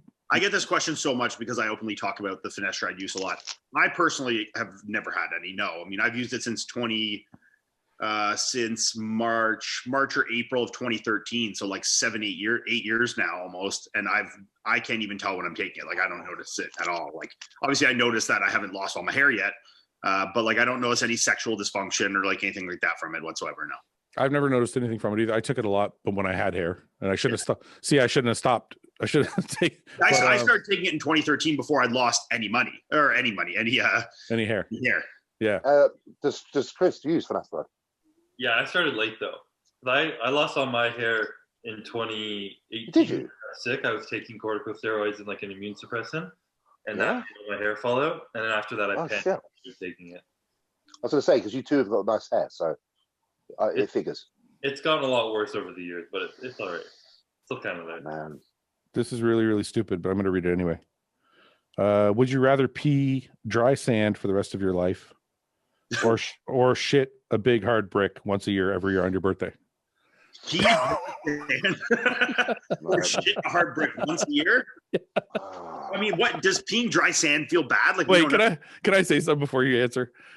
I love the noise James makes, like he's really contemplating. Like what he was. I don't notice. Like, did I do that? Oh, sorry, I didn't notice. I am actually contemplating it though. That's why, because it's actually something. I don't know. Like I know shitting a brick would feel fucking awful, but like, what would peeing sand feel like? Would that feel really bad? Dude, it would burn the fuck out of your dick. I'm inclined to take the brick because it's like once a year, and I could just like have that day where it's like you prepare for that day. And it's like, fuck, today's brick shitting day, you know? But like I piss fucking, 10, 15, 20 times a day. I don't know, That's I was thinking that too. I'm like, you That's piss a bunch of times a day, every day. Yeah. The issue with the brick though, the brick is going to require an operation after. Yeah, that's true. Get stitched up. That's right. Once a year operation. Chris, what do you think? Was it peeing up sand every time you pee? Yeah. I'd probably shit the brick. Yeah. Oh. It depends how big the brick is. Like, Courtney, would you rather pee the brick? It's got to be a standard brick, isn't it? What's your answer? Sand, though. Courtney says she'd rather pee sand. God. Really? Yeah. No way. Tell her she's crazy. You're crazy. Yeah. Every Like, day. Yeah, That that's means a lot. means every day you're going to be in pain all the time. Yeah. Yeah, but you get used to it. No, No. you wouldn't. You You're would. desensitized. You wouldn't even be able to feel the inside of your urethra anymore. You'd have to. But then but like if your dick's all desensitized, would you ever have an orgasm again then? The inside, not the outside. Yeah, because the outside would still be Oh, tender. okay. Yeah, that's true. Can you have an orgasm if you don't feel anything on the inside? Yeah, I Of don't course know. you can. Yeah, man. Why? Comes Why from are you the saying? outside. No, the feeling comes from the outside, but it comes from the inside. Yeah, but that's your balls inside, not your urethra. It's not the tube, is it? You're not like the tube ain't the bit that gets you horny. Yeah, but when it comes out the tube, does it? That's just passage. But that's where that feels good. I don't know. It should be fair. It's the whole. See? Yeah. True. So if it's all sanded up and fucked up from being sandy the whole time, then your orgasm sucks now. Yeah. Imagine if every time you had the orgasm it burned, just coming out the same hole. Or what about every time now if you're like us, we're peeing sand, what if every time then we're coming sand too? That's what I'm saying. Like it's even worse. There could be remnants, couldn't they, left from the So not only so not only now can you not pee properly, but now you can't fuck either. No. Change your answer, James? No, because you know what? I still keep it the same because I fucking ejaculate really quick. Yeah. If I've got a desensitized penis, then I could probably fuck for a decent amount of time. What do you mean you ejaculate really quick? You mean like your sex piece? You just real quick. Mate, I'm like an animal, like like how they just breed and then fuck off straight away. That is exactly me. But it's still gonna hurt. It doesn't matter how long it takes. It's still gonna fucking hurt. No, but during until that tube is full of my sauce, then it would be fine. So the process would be good, but the finish would be bad. Yeah, but that's the best part. Yeah, but the process I'll just stretch out, and maybe I won't even come. Maybe I'll just fuck till I nearly come. You know This what I guy's mean? just gonna be edging his whole life. This is it. Yeah. This is what I'm thinking. Oh god. Fuck knows. I'm just trying to think. I'm still pissing sand. So you guys are going with the brick, both I'm of you. shitting brick, yeah. Once a year, just take it. Yeah. Yeah, that sucks. Big old brick lab. I mean, they both suck, but that's. I feel like I'd rather just deal with it once a year. Yeah. It's painful. Like that's painful though. Yeah. Like bad. Yeah. You might have to. You know the what's the gap between your balls and your bumhole called? What's it called? Your chota. Yeah, what if your chota would split? No, your chota would split. Your gooch. Your gooch. You know, there's a few. A chota is like a short fat dick. No, it's not. A chota is a short fat dick. A chota the dick that's wider than it is long. Thank you. No, it's not. Yes. I've always called my taint my chota. No. So now everyone thinks you just got a short fat dick. Okay, let's look it up. Everyone he's ever spoke to now about chota, everyone thinks he's got a small fat dick. For fuck's sake. What does chota mean? What does chota mean? Lick my chota. Used in a sentence. Lick my chota. It's the same meaning as perennium. That's your chota. Or that's chode. That's chode. Yeah, chode. Like chode right here. Chode. Go to Urban Dictionary. Chode. Look at here's the used in a sentence. Oh yeah, he's right. The stretch of skin that which connects the genitals to the asshole. Taint, gooch, furry, freeway. Okay, what's choda? Which is the E at the end. This is that's it. That's Chris. It's right here. Look, chode with an E on the end, or chode with CHOAD. Okay, here. No, look. Yeah, look. Look up chode. Wait so I can see my. Wait so I can't see my screen here. What am I googling? Yeah, you gotta do it because he's a. What am I googling? Put the camera so I can see Just me. tell him what you searched. Oh yeah, say what is a chode with an E? What is a chode? Read that. A chode is an elusive mythical specimen of male genitalia, traditionally defined as a penis that is wider than it is long. They're talking about my dick. That's my penis. Yeah, look, Urban Dictionary, a penis that's girth exceeds its length. Okay, but we're both right, I think, because yeah, we're both right. Okay, wait. Chode, what does chode mean? What does chode? Wait. What does chode? Sorry. Okay. I still didn't put the N on it. Fuck. I can't believe this is how we're spending our fucking Thursday. Chode, it's still. Why did it come up different when I typed in just? You wrote choda. This is chode. Huh. 1 second. See what does chode? Yeah. See chode, but then go choda. Switch it. See. Boy, this is now a whoreson bastard son of a bitch. Wow. Then, yeah, look, the Urban Dictionary, the stretch of skin which connects the genitals to the asshole. Yeah. Okay. So we're both right, or it's just said right, different. Yeah, we're both right, I guess. Okay. I think, yeah. You both get a point. But other names are what? Taint? Is gooch? It I would say gooch. Gooch is what we say here. Gooch. Okay, so wait, what was the point? Why did we even bring this up in the first place? Oh, because I was worried that if you shit a brick, that might split. Yeah. And it's all going to connect. It's like when girls have babies and they rip their shit like right to the This butthole, is it. You know? This is it, man. Yeah. Oh, that'd be fucking bad. Huh. All right. I'm in discomfort thinking about it. I mean, you'd have some pretty painful real shits for a while after that. That's for sure. Oh. You'd probably. You'd be like shitting blood and having a hard time for like at least a month or two. Recovery would be a few months. Yeah. Yeah, you couldn't work out and shit. Think about it. See, you'd have underestimated the brick shit. Yeah. Maybe we do want to piss sand. Seriously, because if you split your anus, you're not gonna be able to train. No squatting. You're gonna have to get that shit sewed up. You're gonna be in the hospital for 8 weeks, or whatever, recovering for 8 weeks. And like, what if your birthday, like, what if you have like a birthday that's like right before the Olympia bodybuilding season? You know, right now. What if it's like 8 weeks from the O? Yeah. You split your asshole. You can't train. Yeah. No. When's your birthday? When's your birthday, Ian? I'm into November, so I'd be pretty good. I would have been fucked for this year's Olympia, though. Yeah, well, if they're moved to, you're fucked. You can't do it. You got to take the piss. Yeah. Well, no, the Olympia's gonna be October this year, I think. It's October now. Oh, so that's during your break time anyway, so you can take it. No problem. Okay. Do you have any other talents other than bodybuilding? Not only sports related, anything else? Do you guys have any talents other than bodybuilding? Absolutely none. You were fast, Ian. You were fast. I was. But that's not a talent, is it? That's not really a talent. He ruined I think that's a talent. He ruined the only talent that he had. Yeah. He ruined it. He traded it for bodybuilding. Sacrificed it. Sacrificed it, yeah. What about Chris? Do you have any talents? I mean, we're talking athletics. I could jump really high, but no. But anything else? Like, do you play any instruments? Do you like do anything with any skill? No, I'm not really good at much else. I'm really chilled. You have no skills. We have no. Do you realize we're all sitting here saying we have no skills? James, do you have any skills other than gaming? I'm not even good at gaming. I just do it.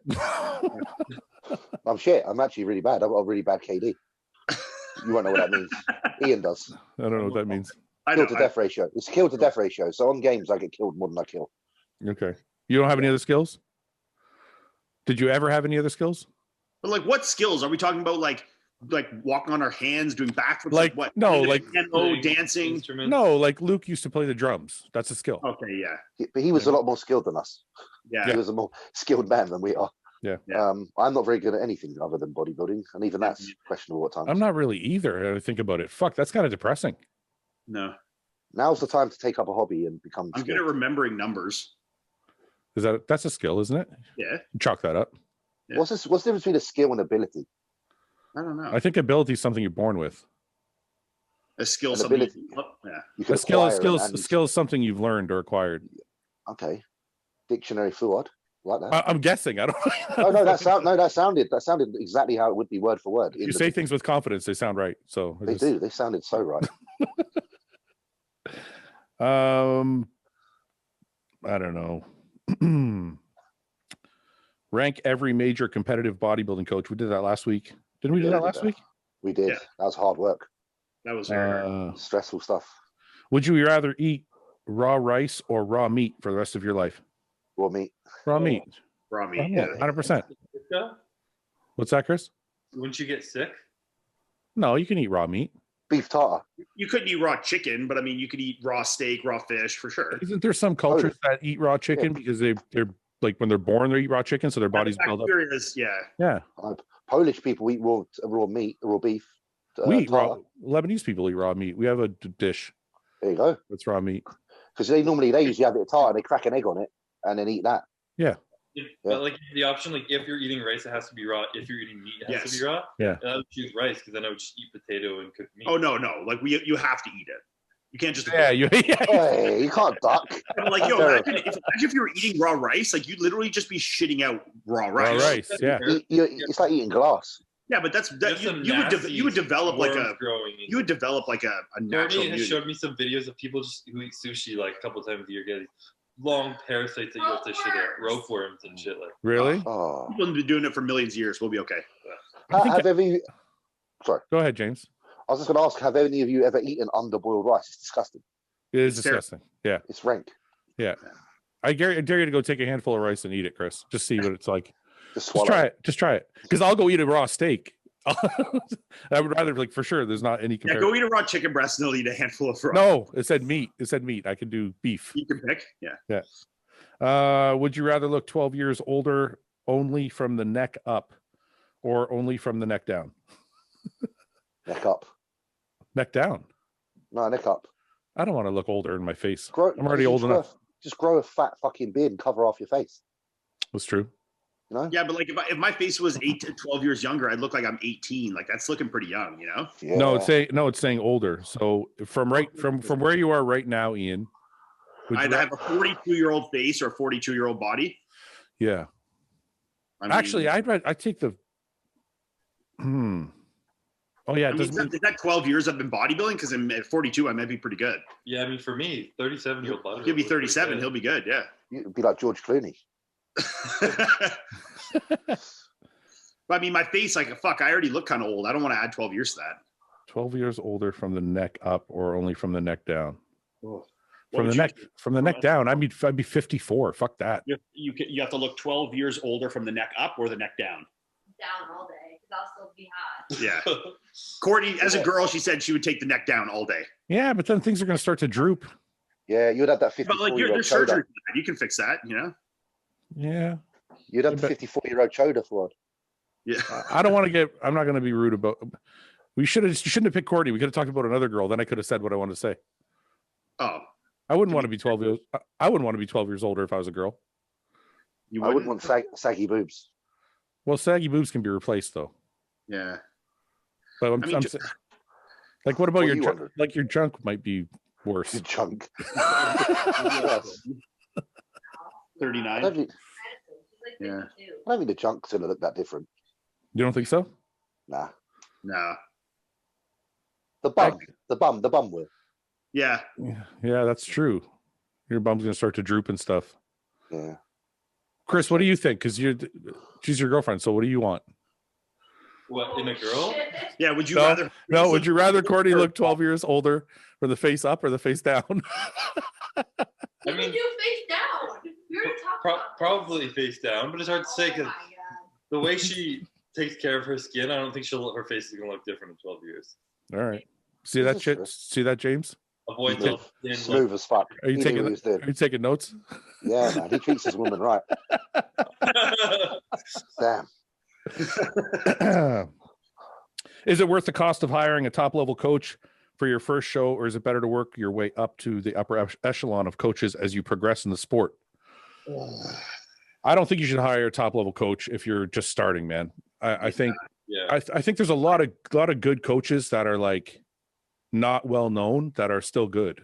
I think this also from like more of a logistical standpoint, and like no offense to any coaches in this, but 99% of high level coaches, if you're like a level 1 amateur, are probably not going to give you great service. You know, like if you hire fucking, you know, Mr.Olympia winning, you know, coach or whatever, like I'm not going to throw names out or anything because then people think I'm actually talking about them, but you know, and you're to do your local show, they're probably investing more energy into their top level guys than you, and you're probably not going to get service you're super happy with. So start with someone that's reputable or like good, you know, that you have seen clients from, you know, that's at the lower level that does more amateur clients. And then, you know, if you feel you need more experience or as you get better and you think, you know, you want to work with someone a little higher level, do that. I mean, I kind of progressed through coaches very linearly. I was just going to ask you how many coaches you've been through in your career.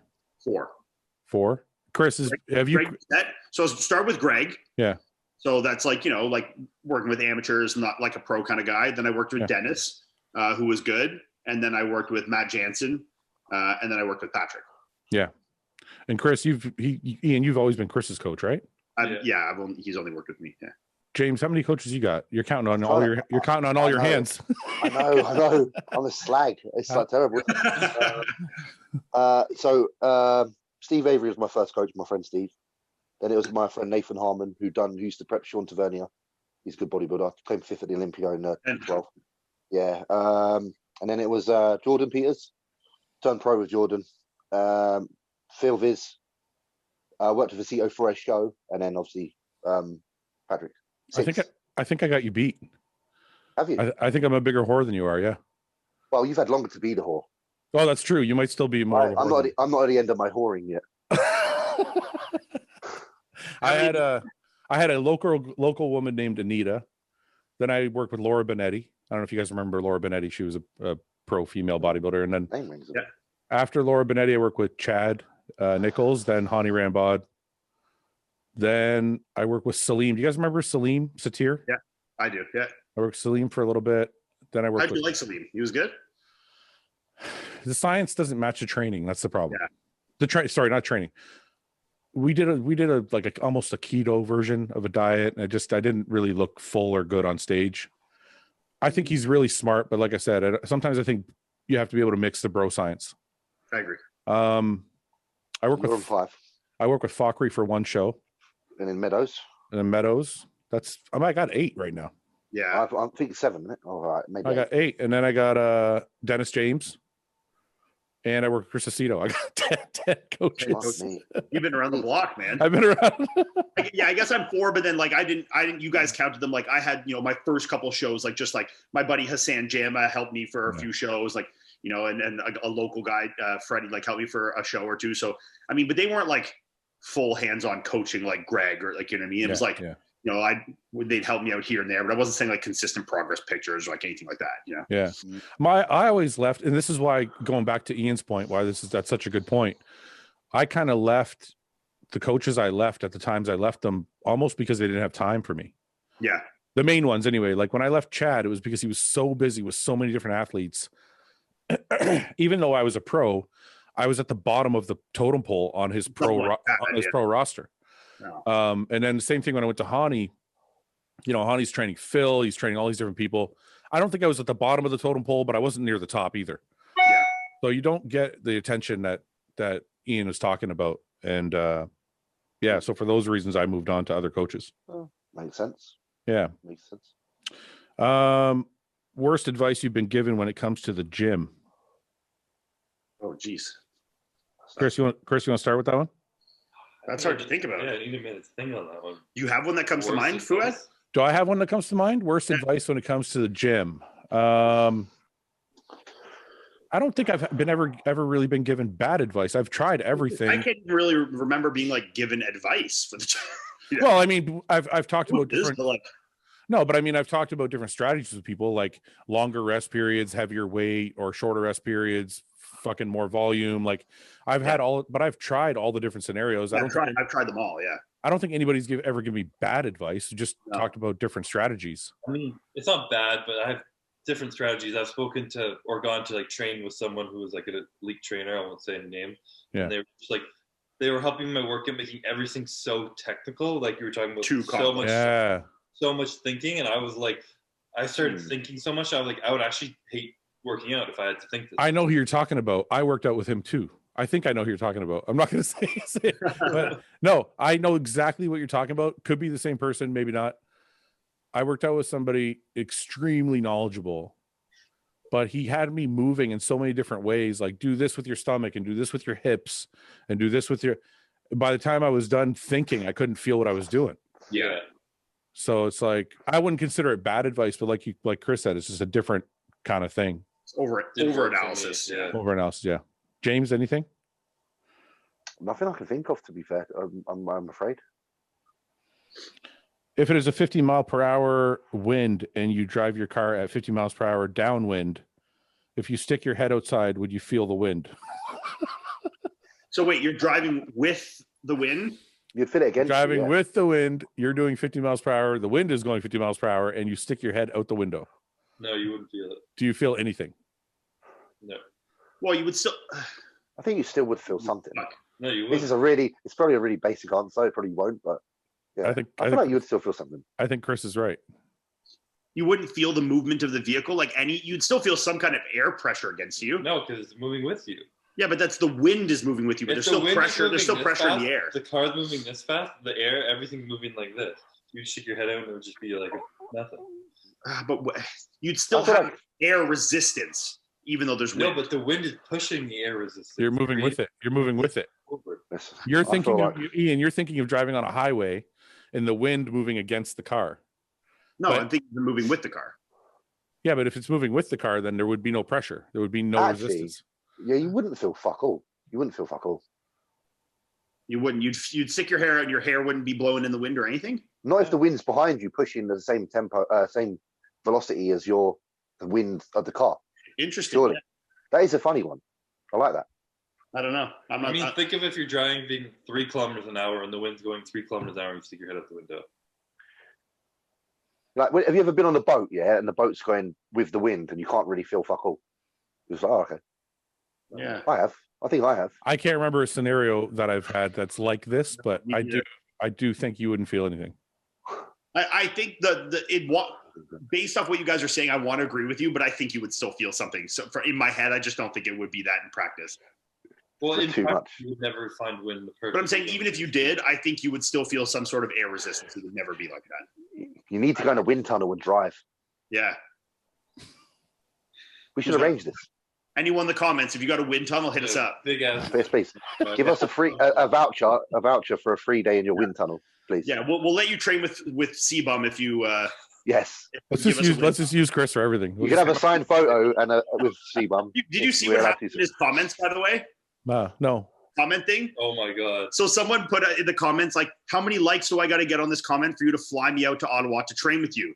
And Chris just like threw it a number that he thought would be unachievable. He said 10,000 and the guy got over 10,000 likes now. No way. That's awesome.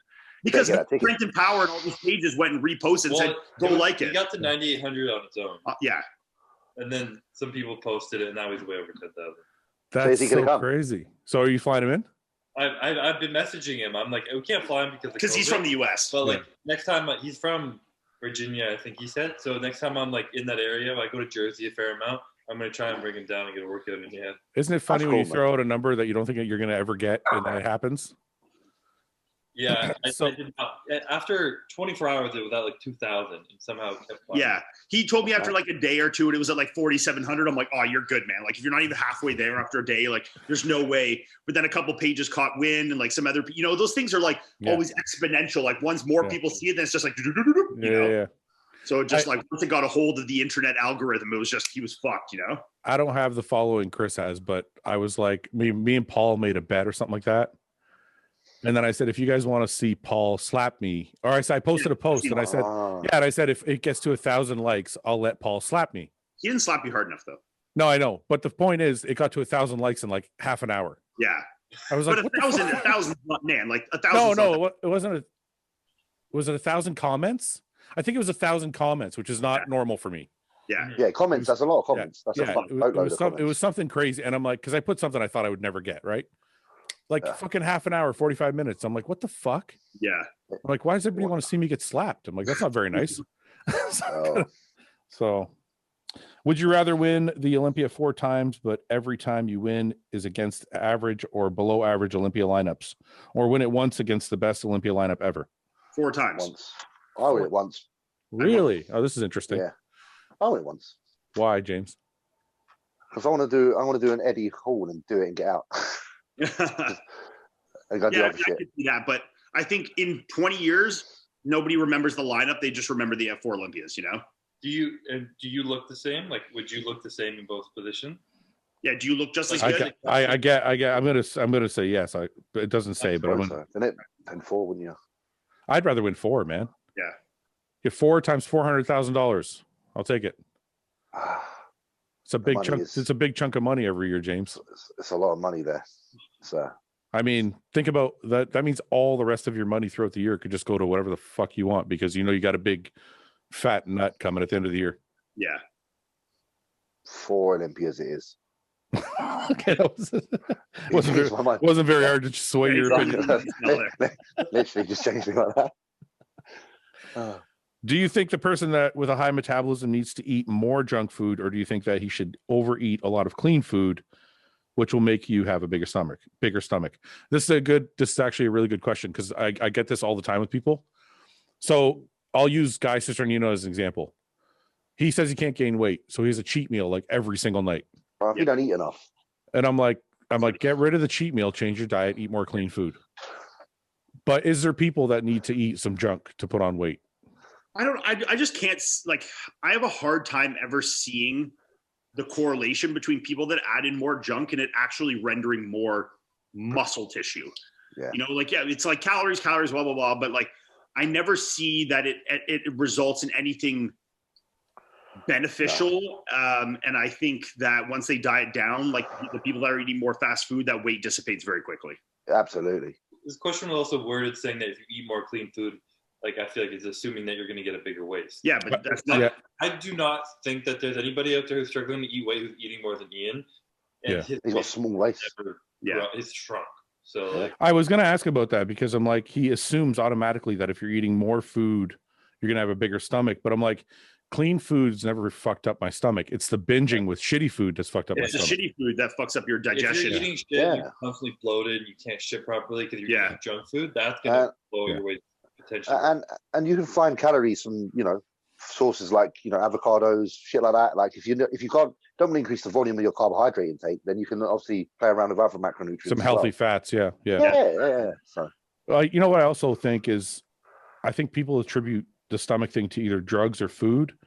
Does anybody ever attribute the stomach thing to genetics? Because I know a bunch of bodybuilders that have eaten more shit than I have and taken more drugs than I have, and they still have small waists. Yeah. Well, I look at someone who eats a lot, who's got a small waist is one. Yeah, that's a perfect example. I don't know what his drugs are like, but I'm assuming. Yeah, but he obviously eats a fucking shit ton. Yeah. So I'm saying, do these people and a distended belly? Sorry, what'd you say, Chris? There's a big difference between having a wide waist and a distended belly. I think the wide waist is genetic, distended belly, not. Yes. Right, but I think people confuse the two, right? Yeah. Like they'll see somebody with a wide waist, like, oh, he's got a big stomach, and I'm like, no, that's genetic. Like you're that's hips. That's like hip self, obliques and hips, and yeah. So can a distended stomach come from genetics though? Like, because the way your body processes food, the way your organs are, how healthy you are. But I mean, you also have to take some responsibility there for tailoring your diet and the foods that you're eating to work with you, not against you, you know? Yeah. Like if you're constantly eating a food that like is making you bloated, making you distended, and you just keep hammering it in because you think it's like a food you need to be a bodybuilder, well then you're just a fucking idiot. Yeah, you know? yeah. No, but I guess my point is people are always trying to like find that they're trying to find the silver bullet, like, oh, that's the thing that did it. That and I'm like, there isn't really one answer. Because like you said, if you look at Juan, right? A lot of people say, well, if you binge eat, you're gonna have a massive stomach, you're gonna have distended belly. Juan fucking binge eats all the time. His fucking waist is this big. Yeah. So it's almost like there's not really one answer. It's almost individual to the person. That's the thing. That's where the genetics come into, whether your body has that resilience or not to process foods like that. Yeah. Because people say, oh, it's insulin. I'm like, I've done very little insulin in my fucking career, and my waist is bigger anyways. Yeah. So I'm like, it's not just insulin. It's obviously something else too, right? So, well, the years I did insulin at its peak is actually when my waist was the smallest. Yeah, really. I know guys that have done some crazy amounts of insulin with some good waistlines. So, yeah, man, the 1 year I did insulin was the worst my waist got. Really? But then again, you have to also correlate it with that's also the most food I've ever eaten. Exactly. And a lot of it wasn't clean. Like some of it was shit. Yeah. So. Yeah. If you had to cut one person from the current crew, who would it be? Me. I'm not cutting nobody. We're good. Ball bag for biceps or biceps for your ball bag? Biceps for your ball bags. That's impressive. What? You'd have big nuts. You have biceps, like your balls would for your balls. Bicep. Yeah. Oh yeah, I'd take that all day. Yeah. Well, because the other option really sucks. You walk around. Terrible. The other one, shit, saggy bicep. Yeah, for a 9-year-old lady. But if your balls are actually biceps, so you have no testicles, can you still orgasm and have kids? And I love the site. The real deep. Chris is going deep on this. He's actually thinking about this. Testicles inside the bicep, right? Yeah, if you still have the testicle in the bicep, you can still. He just said ball sack. He didn't say balls themselves. Yeah. So the question is, if you have nuts in your biceps, can you still blow a load? I don't see why not. Loads of bicep juice. No, it would still filter. It would still go down to your. It would still travel down. You just have to give it a little. You know, like the get a little pump in there, yeah. What are them pump things that doctors use? Yeah. What are they? I can't remember what they are. You know, a little. What is that? The blood pressure, the old school blood pressure thing. You talking about a penis pump? Blood pressure? No. You know the old blood pressure things we do it manually. James, have you used a penis pump before? You'll tell me. No. You haven't? A penis pump before? Nah, swear on my life. You guys? Me? No. I got to be honest though. I've always been curious. Yeah. I've never seen one in real life. I've only seen Austin Powers. In Austin Powers, yeah. I'm sure they're quite easy to make, to be fair. Yeah. Do you think a penis pump is the same as like a Viagra pump? Well, I think the point of them really is more not to like make your dick huge. I think it's to get squeezed blood in there, right? I know that. That's what I'm saying. Yeah. So if you took Viagra, wouldn't it be the same shit? Or just tie string around the base of your penis. Yeah. That's what. He's just putting a popsicle stick splint on there, you know. Yeah, well, like you literally just choke the bottom of it, don't you? And then it's like all the blood. Squeeze it hard and wedge it. I feel like you've done that before, James. You used a dick ring, haven't you? Maybe when I was a younger man. He's doing the old squeeze and push, yeah. But that'll see efficient amounts of blood in the shaft. What do you need a dick ring for when you're young? Your shit's already good. No, because you can make something even harder. You can make it like a fucking brick, like really hard, so like you can really smash. Like, you know, if you're not fancying to do it like really, I don't know, gentle. James, you're fucking something else, man. No, I'm not. I'm just saying because sometimes you want it to be rough. Why does it have to be so much harder to be rough? I don't understand. Because then you feel like that 20 seconds of just obliteration. Murder. Yeah, it was a murder for 20 seconds straight. It's the difference between using a mallet on a chicken breast to flatten it out or stabbing it. That's the difference. I want to use the mallet. I want maximum damage. Yeah. Exactly. Are site enhancement oils as common as people think on the national scale pro level? Do you think there's any utility in their use for lagging body parts and such? So what do you guys think? Is SEO used a lot? Like a lot of people using oils and shit? I don't think it's rampant, but I definitely think it's there, you know. I think everybody has. I think you got a couple of suspects who love it. And then everyone's had a dabble and they're like, you know, it's pretty shit, fuck that. Yeah. I think everybody's tried it. I would agree. Yeah. But I don't. But this is my position on those things, though. I only feel like it works on your arms. Yeah. And I don't really give a shit if somebody pumps up their arms a bit, because the thing, arms don't win shows. Your shows are won with a back or with legs. Yeah. And you can't use them on back and legs. It just doesn't work. No. It's just like, well, you look at NASA back in post 2000, like later career. He had a lot of SEOs in his shoulders. He just destroyed the look. The look. Yeah. You lose the tie-ins. You lose the detail. The thing is, like 99% of people that are using it don't have that like ridiculous, like noticeable look like you're saying with Nasser. It's like that every pro could be using it and you would just never know, you know? Yeah. It's like their physique looks normal with it because they're not doing, 2,000 cc's of it every single day, you know? But are guys using it on anywhere other than their arms? Am I just clueless? I don't think quads. So. I think quads, maybe. Quad sweep, yeah. Really? How the fuck are you using your quads though? It's gonna just lump in one spot. It probably does. Get the flare gun out, man. Just fucking. I mean, at that point, you just be like, shoot your gear in your quads, like. Yeah. But I thought the SEOs had other properties that allowed them to like. Yeah, I'm of course they do, but I mean, you shoot enough S prop in there, I'm sure you'll get some kind of, would you say you work as much on the negative? What? Of a rep. The negative aspect of a rep. Oh, yeah, I do actually. Yeah, I think so. I actually think I pay more attention to the negative. I love the negative. Recently, I start to worry about that more. Yeah. My negative has always been controlled. I shouldn't say that because there's probably videos of me with sloppy form, but when I'm not trying to be stupid, my negatives are always controlled. Yeah. Why? I find with legs. I find with legs in particular, like the slow eccentric is just the best, especially on like hacks and fucking leg press. This was something that I really need to implement to like improve my chest, because like I was always a super strong like presser, and my chest was always super strong, but like it was my weakest by far from like a visual standpoint. And I think a lot of that came down to just exercise selection and form manipulation, but I think a lot of it came down to tempo, like really slowing down the negative, the eccentric, and like really focusing on like healing that through the chest on the whole rep, I got my strategy from Dorian Yates, because he used to always talk about like a rep cadence where it was like power, squeeze, control. Mm-hmm. So you explosive on the concentric, squeeze the peak, control the negative. Yeah, that's what I think about every rep. Yeah. To be fair, if anyone ever forgets about bodybuilding and what they should be doing, like you can just watch Blood and Guts over and over again, and it just reminds you.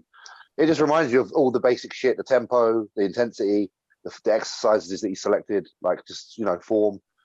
Everything's there. It's like the best educational video you can get for bodybuilding. Mm-hmm. Really. If you didn't get involved in bodybuilding in the first place, what would your lives look like now? Oh fuck.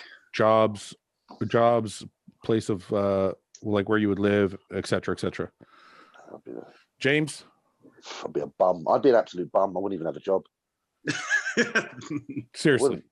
Yeah, I think so. Because I just don't work. I can't do desk jobs. I can't do 9 to 5s. I can't have like.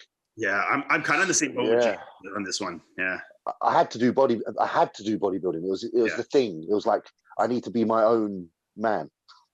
Yeah. Yeah. I'd be fucked, honestly. I'd be like probably living at my sister's, like in a spare room, sitting on the PlayStation playing. I don't buy it. I'll tell you what. My enthusiasm and my drive was for this. I don't know if it could carry over into something else. I don't know. No, I don't believe that shit. I think if you have for yourself, what do you think you'd be doing, Fouad? Wait a minute. I think if you have the tools to get to the levels that you guys have gotten to, you would manage to use those tools for something else. Okay. I don't think it's universal like that. I agree with James. Yeah, I don't think I would be at the level of something I'm at right now. Absolutely not. If it weren't for bodybuilding.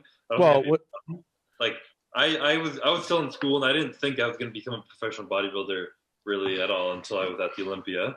But I don't think I would be like an elite or like giving my all into something. I would just be like an average person working a job. Like, really? I think I'd be like managing like a Popeyes, That's crazy. A high school teacher. Okay, what about the reverse? Do you think that now that you've achieved the level that you've achieved, you'll be able to use these tools after? I think that's the case. I think that works. Okay, so you can see it in the reverse, but you can't see it in the first way. Yeah, because I think bodybuilding was what we needed first. Melissa, what do you think I'd be doing if I never bodybuilded?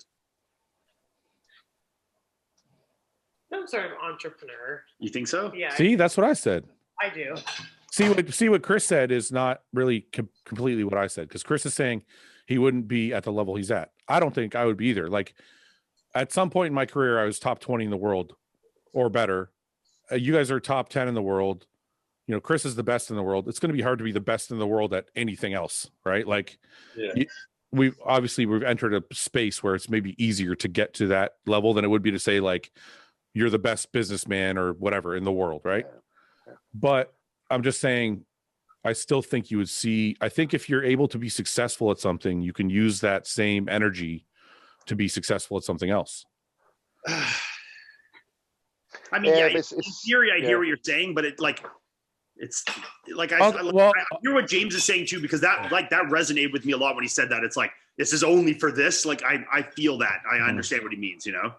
Okay, well, I'll speak for myself. I think I would have found my way to be good at anything if I tried. Like, I don't want to say I would have been good at anything. I mean, like, I wanted to be for example, I went to school to be a police officer.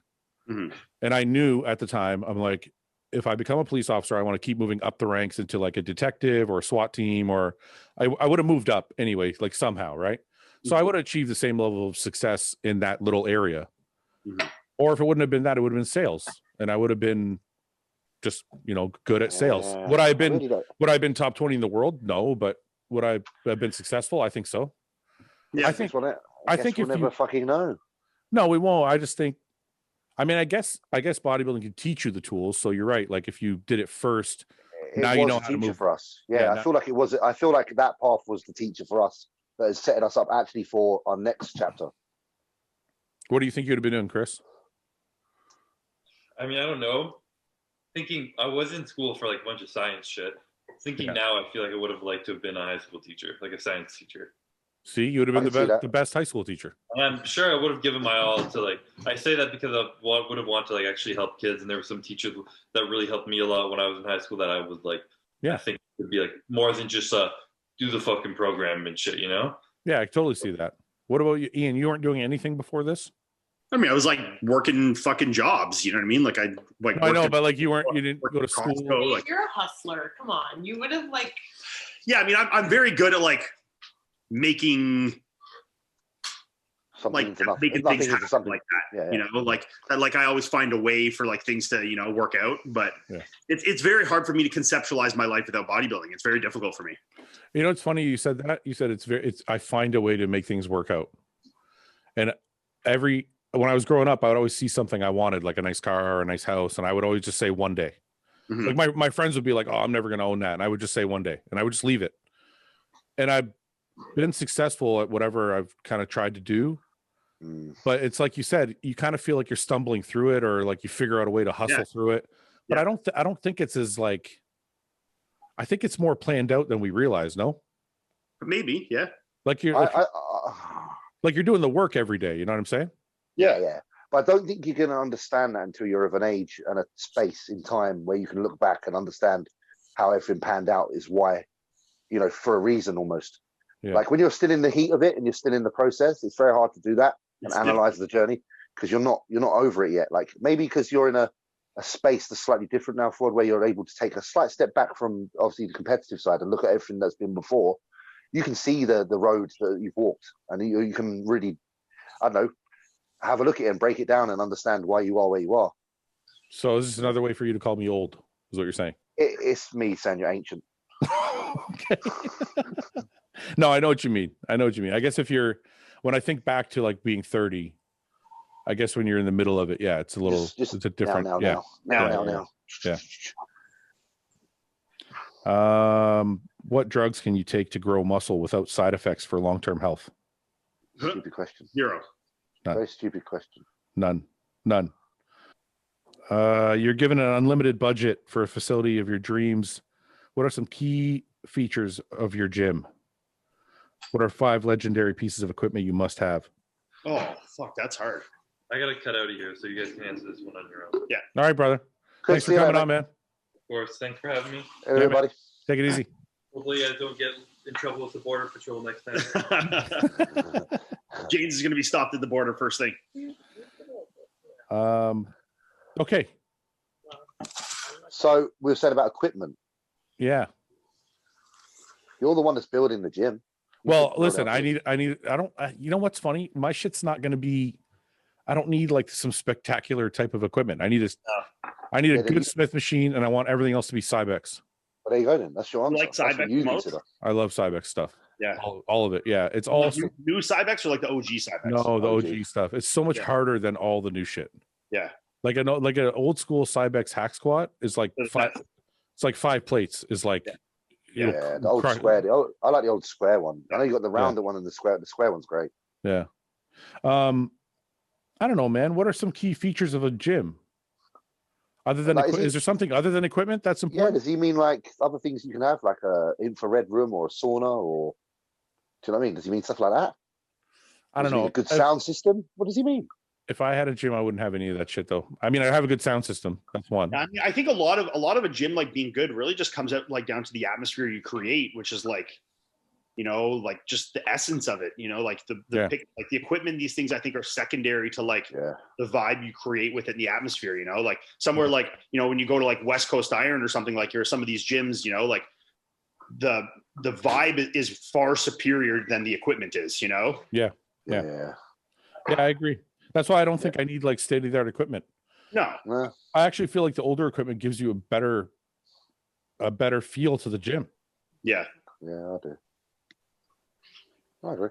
How exactly long did it take you to get to a men's open weight for shows? Was it 5 or 10 pounds a year or something else? I don't know. It's progressive. Well, how heavy were you the first show you ever did, Fouad? 192. And what year was that? How old were you? I was 20. 20, and the heaviest you ever were? 258.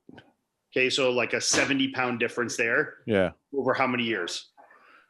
Well, I probably reached the 55 mark around 2012, probably 2014, 2015. But you were how old then? 30? 35. I'd say 10. I'd say 12. Anywhere between, you could say 12 and 14 years. Yeah, I'm almost the exact same. Yeah. Because my first show I ever did, I was 204, 207. Yeah. At 19 years old. And then this past Olympia, I was 255 at 29 years old. Yeah. 30 years old. So that's 11 years and, 50 pounds. Okay, wait. James, James, go ahead and answer. I got a question I want to ask you guys. Oh, no, I'm pretty much the same as you guys. It's kind of the same kind of weight difference. Because obviously I was doing kilos back then. So I was like 93 kilograms on my first show as a junior. I won my first super heavyweight as 104 kilograms, so 232 pounds or something was when I first won a title as an open bodybuilder. Yeah. 232. And then the last show I did, I was 260. So it's like, yeah. I mean, we're all kind of right in that ballpark of like 5 pounds a year. So exactly. Yeah. So this is what I find funny. Okay. And I bet you, this is the other thing.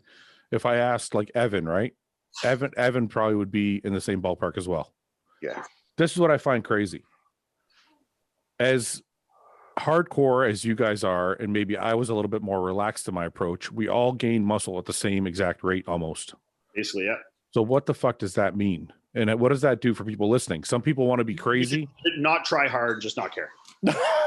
I just mean like leisure. It's all leisure. No, but in all seriousness, like some people want to go crazy and they want to do every little thing to be perfect. It shows that you can't rush the process. Can't rush the process. But does it also show that maybe you can be a little relaxed and still gain fucking 60 pounds of muscle? Yes, but I think you're also, I think this isn't like, it's not so linear with everything, like I don't think like there was like, there was years where I gained 0 pounds and there's years I gained 15. I think it's hard to really say if, 1 year was like the more relaxed years I gained less, and maybe the years I was more strict, I gained 15, it's like. Yeah, I think so. I think for me personally that the years I was less on it are the ones where I stalled a little bit more in my progress personally. I guess I could say the same thing. There was a couple of years I can remember I had some really good off seasons and I put on the most size, but it's funny that overall it just all worked out the same. Yeah. You know? Yeah. We've all got like a couple of pro wins and fucking I just wonder, because I've had that thought in my head, right? I've always thought to myself, now that, like you said, I'm a little bit older, I thought, I wonder if I went that like 5 to 10% extra, right? Like if I did. Here, wait, one thing I think we're not taking into consideration though is we are all kind of like, you're talking about a level now where our progress, we're so advanced now that the progress is slowed. So it's like maybe once you start to reach a ceiling, like that's like is stretched out a little different, you know? Do you know what I'm saying? No, what do you mean? Explain that. Like once you reach 250, then what? Yeah, it's like exactly like once you start to get to a certain level, like it's it might be a pound a year, 2 pounds a year. So maybe it's like a certain rate until a certain place, and then these things we're talking about really like, you know, when you're at the level of any of us are, then they're really being, you know, more, you know, regimented with these things really matter a lot more. That's when it really, to eke out the progress at this point is a lot harder than previous years. To try and, you know, squeeze a little bit out of it at this point, you need to be a lot diligent, a lot more, you know? Yeah, I can agree with like that. when you're a kid that's 205 pounds, you know, to get to 220 is not very hard, you know? Start the gym and eat a bit more. Yeah, exactly. Well, I guess what you're on stage to 265, that's fucking tough, you know? I guess what you're saying is training hard and eating a lot will get you to your genetic potential, but perfecting all of that is what's going to get you past it. Yes. Yeah, essentially. Okay. Would you rather be a famous actor and have your life solved, or win an Olympia and an Arnold? Why is being a famous actor going to solve my life? I will say this now, I would absolutely never want to be a famous actor, a famous movie star, anything like that. They're all fucked up, all of them. That seems like that level of fame seems like the absolute worst existence that you could possibly have. Yeah, it's too stressful. They all have problems. There's no level of money you could give me to be like Tom Cruise famous. Why? Because like you can't live normal life, man. Like your life is fucked. Anywhere without people saying, "Hey, Tom. Hey, Tom." Maybe I will love that. Anything. You can't do anything. Your life is fucked. Maybe I like that. You want to live that shit? Fuck that, man. No way. Fouad wants to roll up like a boss. Yeah, this is fancy pants Fouad over here. I like money. I'm in the room. Yeah, but you can be rich and not be an actor or actress. I mean, like I'd rather be a businessman or someone that's not famous than an actor and actress, you know? Yeah, but so do you prefer money or spotlight, Fouad? What the question is would you rather be a famous actor or win the Olympia or the Arnold? But I want to ask you what part of the you prefer about being the actor. Is it the income, or is it the fact that everybody knows you? No, it's the freedom of it. I think the freedom of having it's the financial. Yeah, but then you have freedom of it, but then you're also limiting your freedom so much because like you can't go to the grocery store. Like you think fucking Brad Pitt can just go to Sobeys? Fuck no, you crazy? I don't want to go to Sobeys anyway from Brad Pitt. Yeah, but I'm saying like the normal shit, like when you have kids and you want to go like, you know, you want to go to fucking Disneyland, you can't do that anymore. Yeah, you just rent the park. Yeah, man, that's not fun though. Like part of real life with like these, you know, having these kids is like the real mingling. It's the mingling, mingling. Yeah, being a normal person, man, like shutting down the park so your kids can do a couple rides, like that's not a real existence, you know. I like money. Yeah, that's just it. I don't know. I feel like I could have a lot of fun if I was a famous actor. It's do a lot of things. Said before, isn't it? Money. I'd rather make $100K the rest of my life than be like the most famous actor in the world. Fuck that. Yeah, it's not even a choice. 100K doesn't buy anything. Yeah, I know, but it's enough. It gets you enough that it would overweigh the amount that I'd not want to be that famous. Oh, I don't know. I quite like fame. Yeah, but there's a level of fame that like we have where it's like people know you and respect you and like, you know, you're kind of an authority and it's like popularity. But then when you're talking about that level of fame, and that is such a different animal, it's like completely different. Like you're taking a shit, you're trying to fuck your wife and there's people like popping pictures in your window. You know what I mean? Like, not if you live in certain places. Like walking down the road and all the people in like cheer out their window. Morning, James. Like walking down the road, everyone's they're like, hey, James, like, you know, blah, blah, blah. What do you think about this? What do you think about Donald Trump? What do you think? Like, it's like, you know what I mean? So you would rather make $100,000 a year for the rest of your life than be The Rock. Oh, The Rock. Okay, The Rock's so fucking cool, though. That's not fair. Oh, okay. So he didn't say you could be cool famous. He just said famous. You did me dirty on that one. That's The Rock. You've done it. Yeah, I'd take The Rock for sure. But I mean, like, everyone wants to be The Rock. Like, would you rather make $100,000 a year for the rest of your life, or would you rather be Mike Tyson? Oh my God, 100,000 a year. You're fucking right. I'd love to. I would never want to be Mike Tyson. I'd love to be Mike Tyson. Are you serious? You wouldn't want to be in that brain? You want to be in that brain, man? I'm fascinated by Mike Tyson. I think he's damaged goods. There for a day, but then you'd live in that fucking psychotic nightmare. It's not a nightmare. If you watch his podcast, he's actually very articulate. I agree with you. He's actually a lot of demons and has fucking been into some dark holes, man. That's not a brain you want to. But I think being in struggles builds character. I agree with you, and I think that's why he's articulate and why he's so introspective, because he's been through so much. Okay, Fouad will be like, I got enough money to pay a psychiatrist. Yeah, exactly. What did you say? Fouad will be like, I've got enough money to pay the best psychiatrist. It's okay. Okay, fine. We'll go back to The Rock, since you think The Rock is cool. The Rock is very cool. How could you? Coolest. Okay, so there you go. You just vote against your own exception. Yeah, I would take The Rock for sure. But if it was like, would I take like $100,000 a year over being like I said, Tom Cruise? Fuck no, I'd take the $100,000 a year. Yeah, but that's because you don't think Tom Cruise is cool. Yeah, but and he's also like a ridiculous level of fame. What about? Yeah, but The Rock is more famous than Tom Cruise. Well, now sure, yeah. But what about like an older person, like let's say someone like Michael Caine? Would you have liked to have had their life? Well, because they didn't have the social media. They didn't have the social media age. Yeah. But do you think Brad Pitt has a shit life? I think that having your life so in the spotlight like that causes a lot of stress and a lot of unhappiness that I think us people can't really relate to yet. Yeah. I think they're spending a lot of money on seeing people try to help them with everything you do, every little marital issue he's had with Angelina Jolie, every decision you make for your children, everything is in the spotlight and everything's criticized. But there's a lot of actors that you don't see in the spotlight a lot that are famous. I know, but I'm talking about we're talking about in the spotlight fame. Well, he just said, "Do you want to be a famous actor?" I'm like, Al Pacino was a famous actor. You don't ever hear shit about Al Pacino. Sure. Okay. Yeah. I mean, if we're gonna like nitpick like that and pick one that's I'm not nitpicking. I'm just saying. Fouad's gonna nitpick. I'm just saying I want to be rich. That's all I'm saying. I want to be rich. I like money.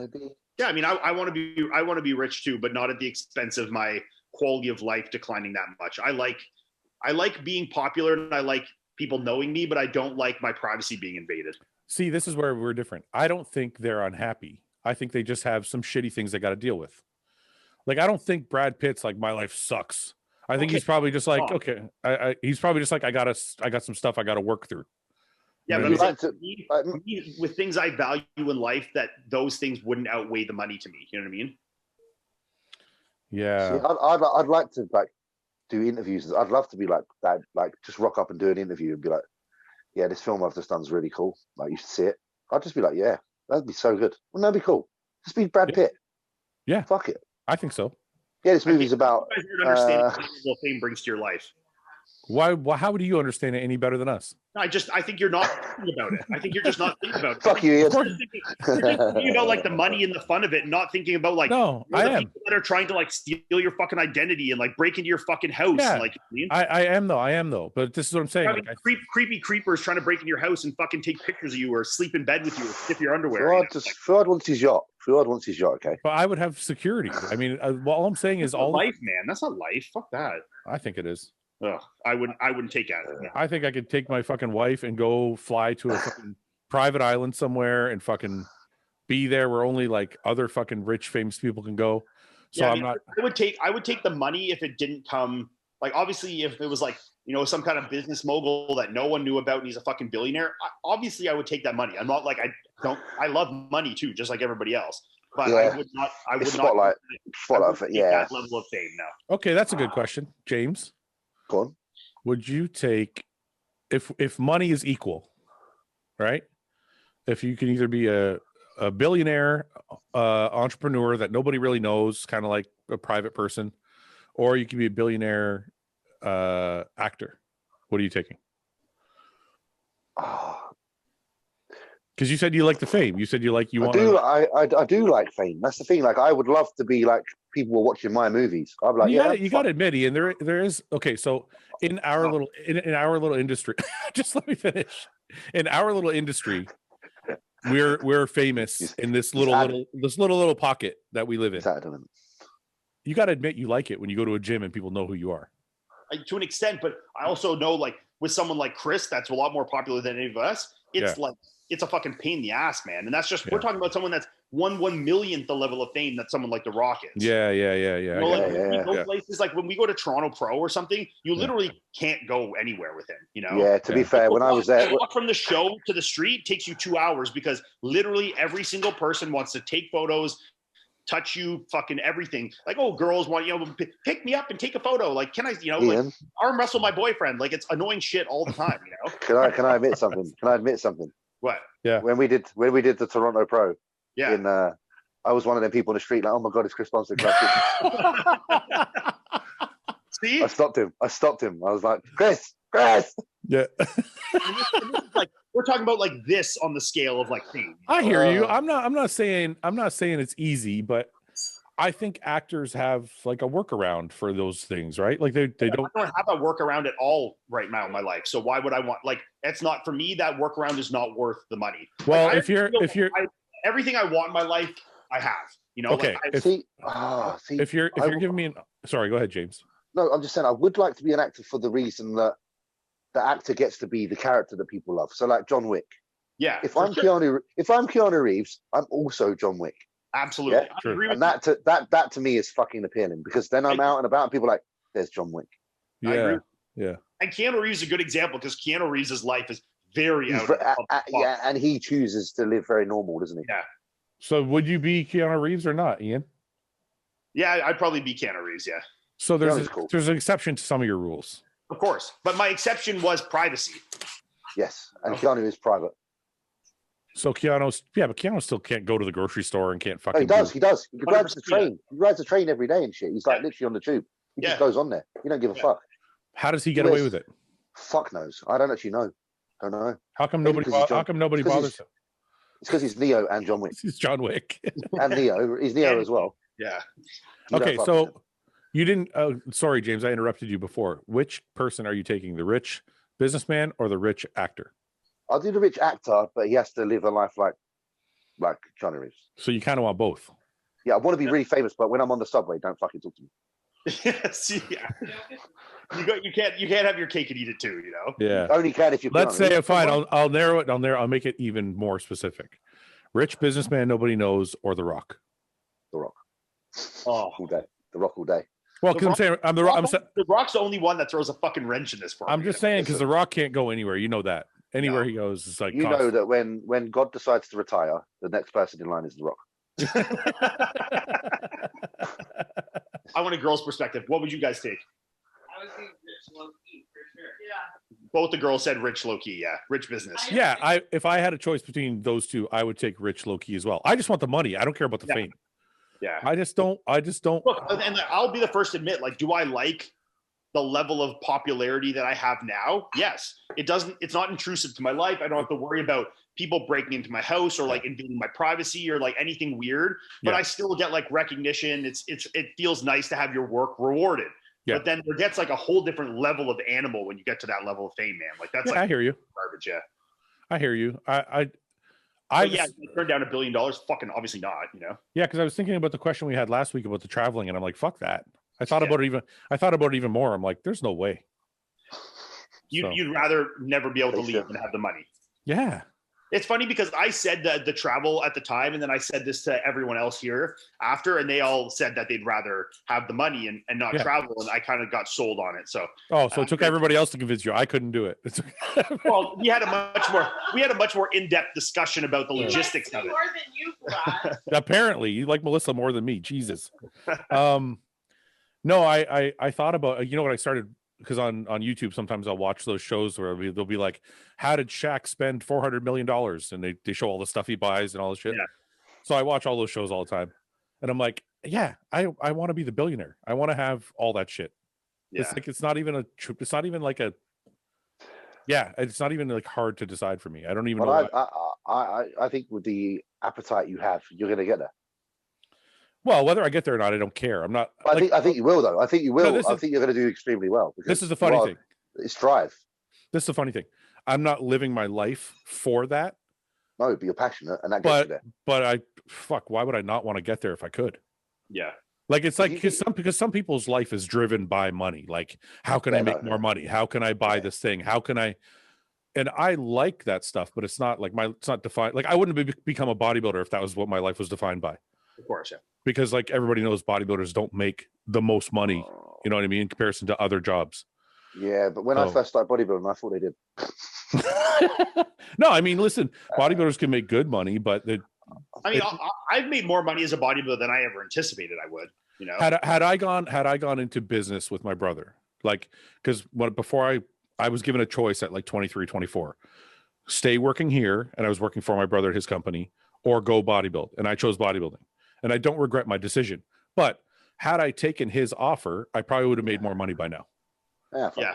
So I know my life isn't defined by money, but it's not something I like. It's still something I want. You know what I mean? We all like money. We all want that. Like you say, it's about that security, and it's about having the options and being like in a position that if something does come up, you can get it done because you have the financial backing. Like you don't want to be left. You don't want to be left in a position where you're too poor to sort something out that's very important. It's funny. I think people call it like, oh, if you like money, oh, it means that you're materialistic. And I'm like, no, but you're real. The real world needs money. I'm like, no, man, I just like freedom. I don't want to think about. The thing that entices me the most with it is just the freedom that it gets. Yes. Yeah. And you know, this part might be materialistic. I don't like it when I go to a store and I see something I like and I can't buy it. Yeah. Do you guys ever have that? Yeah. Like if you go to let's say you go to like an electronics store and you see like a fucking 80-inch TV that's whatever, but it's like, you know, $7,000. You're like, I don't really want to spend $7,000. Yeah. Is there a part of you that's like, you know what? Wish I was in a position to just go fuck it, throw it in my truck. I do. I went to Selfridges the other day, like when London was not locked down, and I went into the bottom floor where all the like posh electronics are, and they had this fucking electric motorbike. And it's like battery powered motorbike. And I looked at it. I was like, I'd love that. I picked it up. I looked at the price tag. It was like £70,000. Yeah. I was like, but I would love to be able to go, fuck it, I'm taking it home. So I don't use it. So, okay. So the question is, does it mean you're materialistic if you have that feeling? No, because you're not necessarily someone that's like, I have to have everything, but you see certain things you like and you're like, I would like that. Yeah. I think you're materialistic if that's your driving factor, but if it's like something you're like, ooh, that'd be nice too, like I don't think it is now. Yeah, like if any of us left that store the other day and we were like latched onto the idea of having it, like for 5 weeks on end, like, oh, I need that, then you know you've got a problem. I got a problem. I think I got a problem, James. You've got a problem. Well, because because like for example, I'll look at a car. I'll look at like some kind of car I like, right? And then you're probably like summer. And I'll be like, oh fuck, that's just out of reach. But I really want it, so I'm like, okay, I got to figure out how to work harder to get that thing I want. That's materialism, I think. Yeah. It is, because that's the same as I need to earn more money for this. Yeah. So it's similar, but it's not a bad thing. But what if it's just something? But what if it's just something you really like? Yeah, I don't know. That's like, why is that bad? What's the definition of materialism? I don't even know at this point now. I don't know. What's the do your dictionary Fouad again? Get this up. Will do. I got say it really 10 things in front of me. The firmer you say it, the more appealing it sounds, the more real. Yeah. Because it's easy to say someone's materialistic, but I don't know. What does it actually mean, and is it really bad? Is materialistic being materialistic? Is it called materialism? Excessively concerned with material possessions and money orientated. I guess I'm materialistic. Oh yeah, let's see. It says materialism there. Yeah. Okay, so they are. I mean, I'm not excessively concerned. I don't think my life is based on material possessions. Okay, wait, no, here. Yeah. Is the fundamental, as the philosophical that holds the fundamental substance in nature, that money holds the fundamental substance in nature, and that all things, including mental states and consciousness, are results of material interactions. You're not that. I don't know what that meant. What does that mean? Can you explain that? He's reliant on material things to feel good, basically. Yes. Oh, it's no, the reliance. It's the reliance on the material. Reliance that comes before everything else. No. That's not how I am. Doing nice things, I don't think makes you materialistic. I think when it's like the primary driving factor in your life, and that it's like, you know, that. And when you feel unhappy when you don't have that material thing. Yes. When you fill voids in your life with materials. Yeah. But what if, okay, so let's take my example further. So I have a passion for cars. I want a Ferrari. I can't afford a Ferrari. I want to work hard enough to buy a Ferrari, and I'm obsessed with buying the Ferrari. Is that materialistic, or is it just a passion in that one thing? Are other things falling to the wayside just so you can get this Ferrari? Did you hear her? No, I'm not. It's not affecting for those who couldn't hear. Are other things falling to the wayside for your drive to get that Ferrari? No, because all the things I would do to get the Ferrari are part of me and my wife's plan. So they're all positive things. Yeah, they're part of our plan anyway. Yeah. There you go then. So like right. I would never sacrifice my wife's happiness or well-being to get the Ferrari. Sure. Then it's all good. Right? Like I guess I'm not really it's like I'm looking for approval. I'm like, Ian, can I buy a Ferrari? Literally. No, it's funny because people throw around the word materialistic all the time, and I'm like, I think materialistic is when also when you don't actually need something. Let's say I have an iPhone 11 or whatever the fuck, and it's working perfectly fine, and the iPhone 12 comes out. Oh, don't. When you're like, okay, so if you're one of them people, you fucking bastard. If you're one of them, then you are materialistic. Because I've got a fucking Samsung. I've got an old Samsung. It still works. Until I need a new one, I won't get a new one. But that's not fair. That's like, if you're basically saying if you don't need something, you shouldn't buy it. I'm like, we don't really need anything. I could live in a 1-bedroom apartment and drive. Well, look, a fucking. If you own multiple cars, do you own multiple cars? I even own multiple cars, so. Yeah, yes, I do. But I don't think so. Why? Like, then someone could someone could say, if one works, then why do you need two? Because I don't think it's wrong. We're getting outside of the definition here. No, I know, but this is also interesting. I don't think it's wrong to buy something just because you don't need it. Yeah, no, I agree.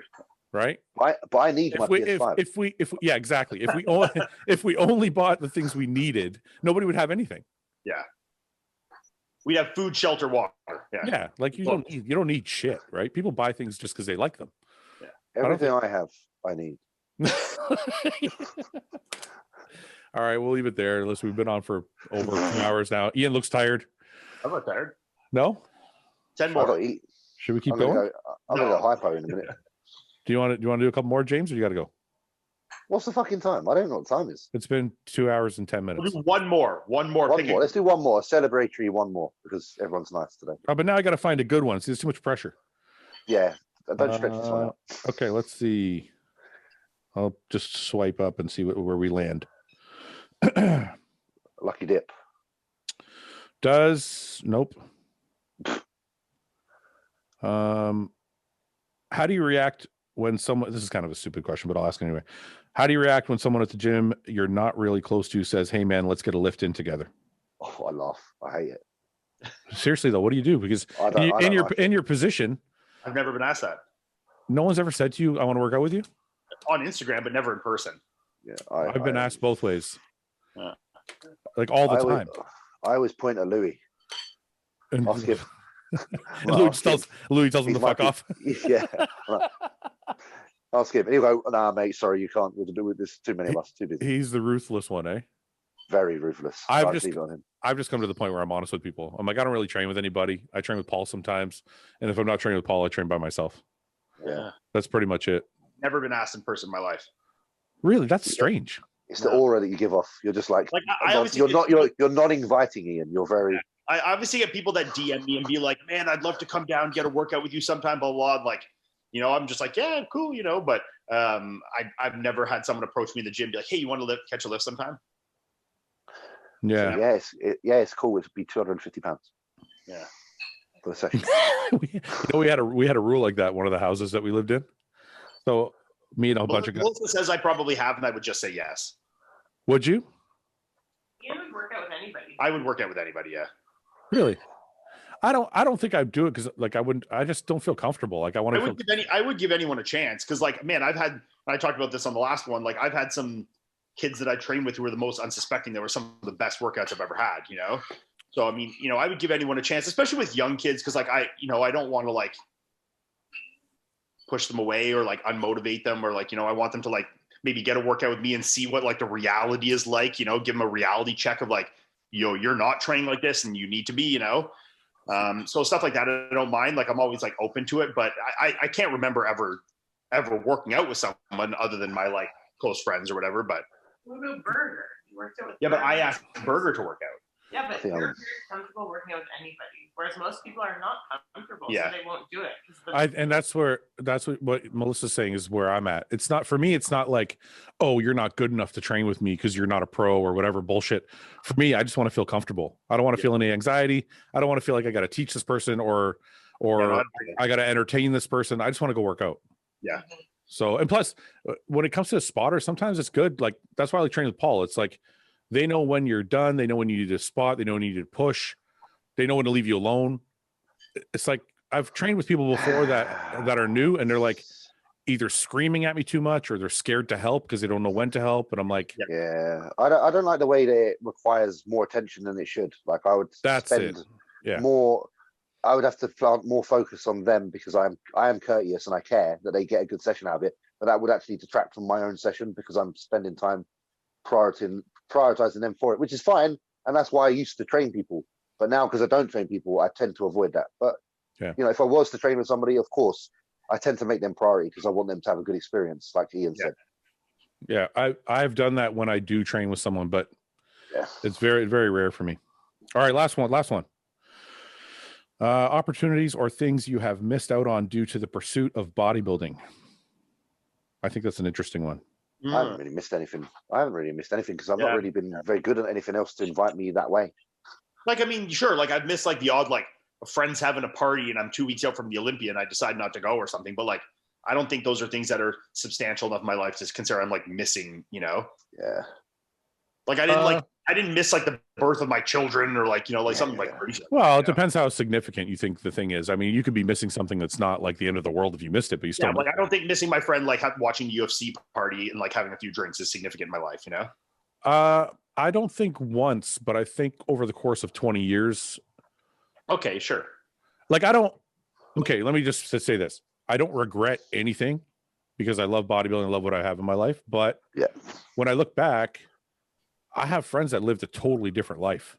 All my friends live a completely different life. Yeah, like they get together every weekend and they're fucking, you know, they're drinking at the bars and whatever. And I'm like, that life kind of seems fun sometimes. It's not the way I went, and it's not the way I don't regret going the way I went, but it's totally something different. Mm-hmm. So, I mean, you kind of missed out on that whole life. I mean, I've done that life though. Yeah, I did that life too, but I mean, I dropped it all like early on. Early 20s, yeah. Yeah. James, anything? No, just a question. Like the way you explain things just makes me think about how we have. I know it's just deep, but it makes me just think about you have this one life, and you're going to look back, and you're not going to be able to have done everything. You're only going to be able to have done the things you did, and you can't spread yourself that thin that you never go deep enough into something to experience it at its heights. Yeah. So you know you will sacrifice, like you say, some parts of life along the way in order to then obtain more. From other aspects. And I just find that a very interesting topic to think you do only get one run at this and you've got to choose how you're going to live it.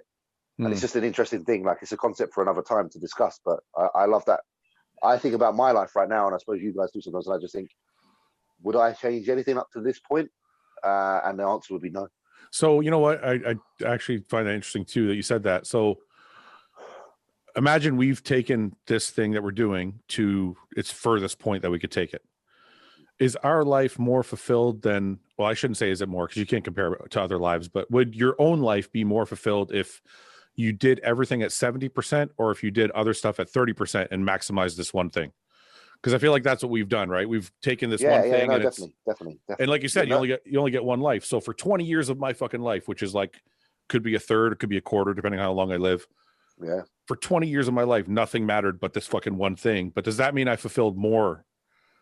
I'm more fulfilled because I know what it feels like to go all the way to the end of the world for something. You can answer that question. Yeah. That's yeah.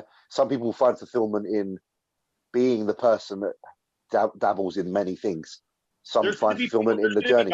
There's going to be guys who have won the Olympia and feel no fulfillment. There's going to be guys who turn pro and felt more fulfilled than we will for Olympia. You know? Yeah. It's such an individual answer, you know. I think so true. I think if anybody can look back at something and not have any regret, then I would say you did the right thing. Yeah, I have zero regrets in life. Honestly, zero. Yeah, I have no regrets at all. You know, there might have been the odd moment that I wish I spent time with a few more people a little bit more. But you're always going to feel that way. That's inevitable, especially like if someone's not here anymore or whatever. You're going to feel like, I wish I had more time with them. But that's just a natural feeling. But when I look at what I actually did in my life, and if the times I did have with those people, they were good times, and I wouldn't blame myself for not being around even more, because we're in pursuit of things of our own as well. All the while you're trying to build your own life, sometimes you can't be there. I know earlier we talked about what we would be doing if we weren't bodybuilding, but like, what exactly do you think your life would look like right now if you weren't a bodybuilder? Like, because I look at we'd have to have structure, all three of us, because we run on structure. I think I'd have kids. Yeah, I think I would as well. Have kids? Yeah, I think I would. I think if I didn't bodybuild, I would have as well. Yeah. Is that something that you're gonna kick yourself for, or no? Well, no, because I'm still planning to have kids. Ian's still planning. I don't know what I'm doing, to be fair. I'm just I'm not really sure. But you might not ever have kids. I won't kick myself, because I don't put that much pressure on myself in those aspects to have to go one route or the other. Whatever will be, and I'm kind of happy with that. Yeah.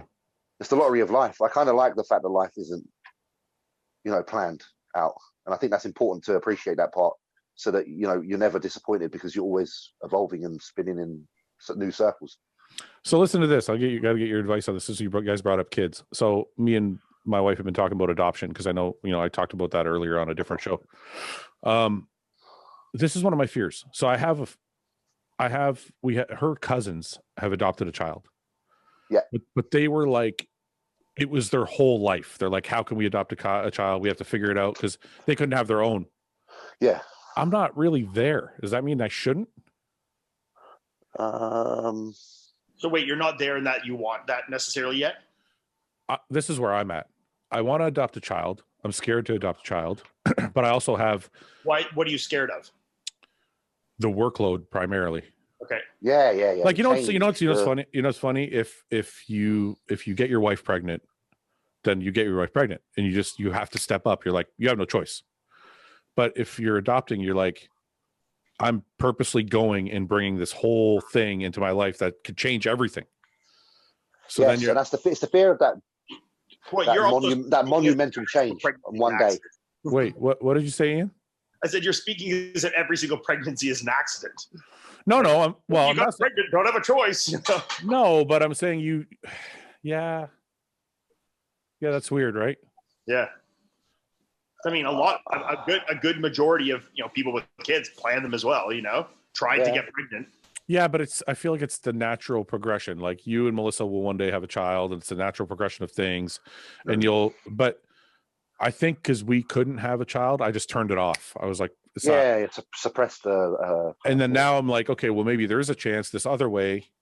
Yeah, but it frightens you. But the whole point I'm trying to make is, this other couple I know were like yearning to have a child, and I'm like, I'm more like of the thought process that I'm like, I want to do it, but I'm terrified of it. So I'm like, I don't know. And then I'm like, I feel like if you're going to do something that big, you should be very certain. No. Everyone I know that's a parent says that it'll just change when it happens. Why did you and Melissa say no? Because I think it's a very big misconception that you will one day all of a sudden know and yearn that it's time to have a kid. I talk to a lot of women that have never felt like that and just decide to do it and are so happy that they did it, but they didn't necessarily have that like come to Jesus moment that it's time right now. I'm so certain to have a baby. Yeah. It's funny that's why I hear. It's funny that she said that, or you said that, Melissa, because my sister, for example, was like 35 when she had her first kid, and I don't think she ever wanted kids. And then now she's like the best mom ever. It was like the most meaningful thing in the world to her. I feel like that's a lot more common than people talk about. Yeah. Huh. Okay. Yeah. My friends that are dads for are the same. They said that the moment that the baby comes into your life, it just all makes sense. It doesn't make sense before, but it does when it happens. But is it the same make sense moment if you're adopting? I think so. If you love the child, it's just love at the end of the day. If you love something that much, then it will make sense. But don't you think there's I please anybody like a biological reason. 1 second. I don't want anybody to get offended that's listening to this, because I'm just asking questions. This is of course. I'm just thinking out loud. I'm not trying to offend anybody. So if anybody gets offended, I apologize. But do you think that when you organically have a baby, or biologically have a baby, there's a love that's already there. No. Versus no, right? I think even if there is, there's so many. It doesn't matter because it's not the only way to love.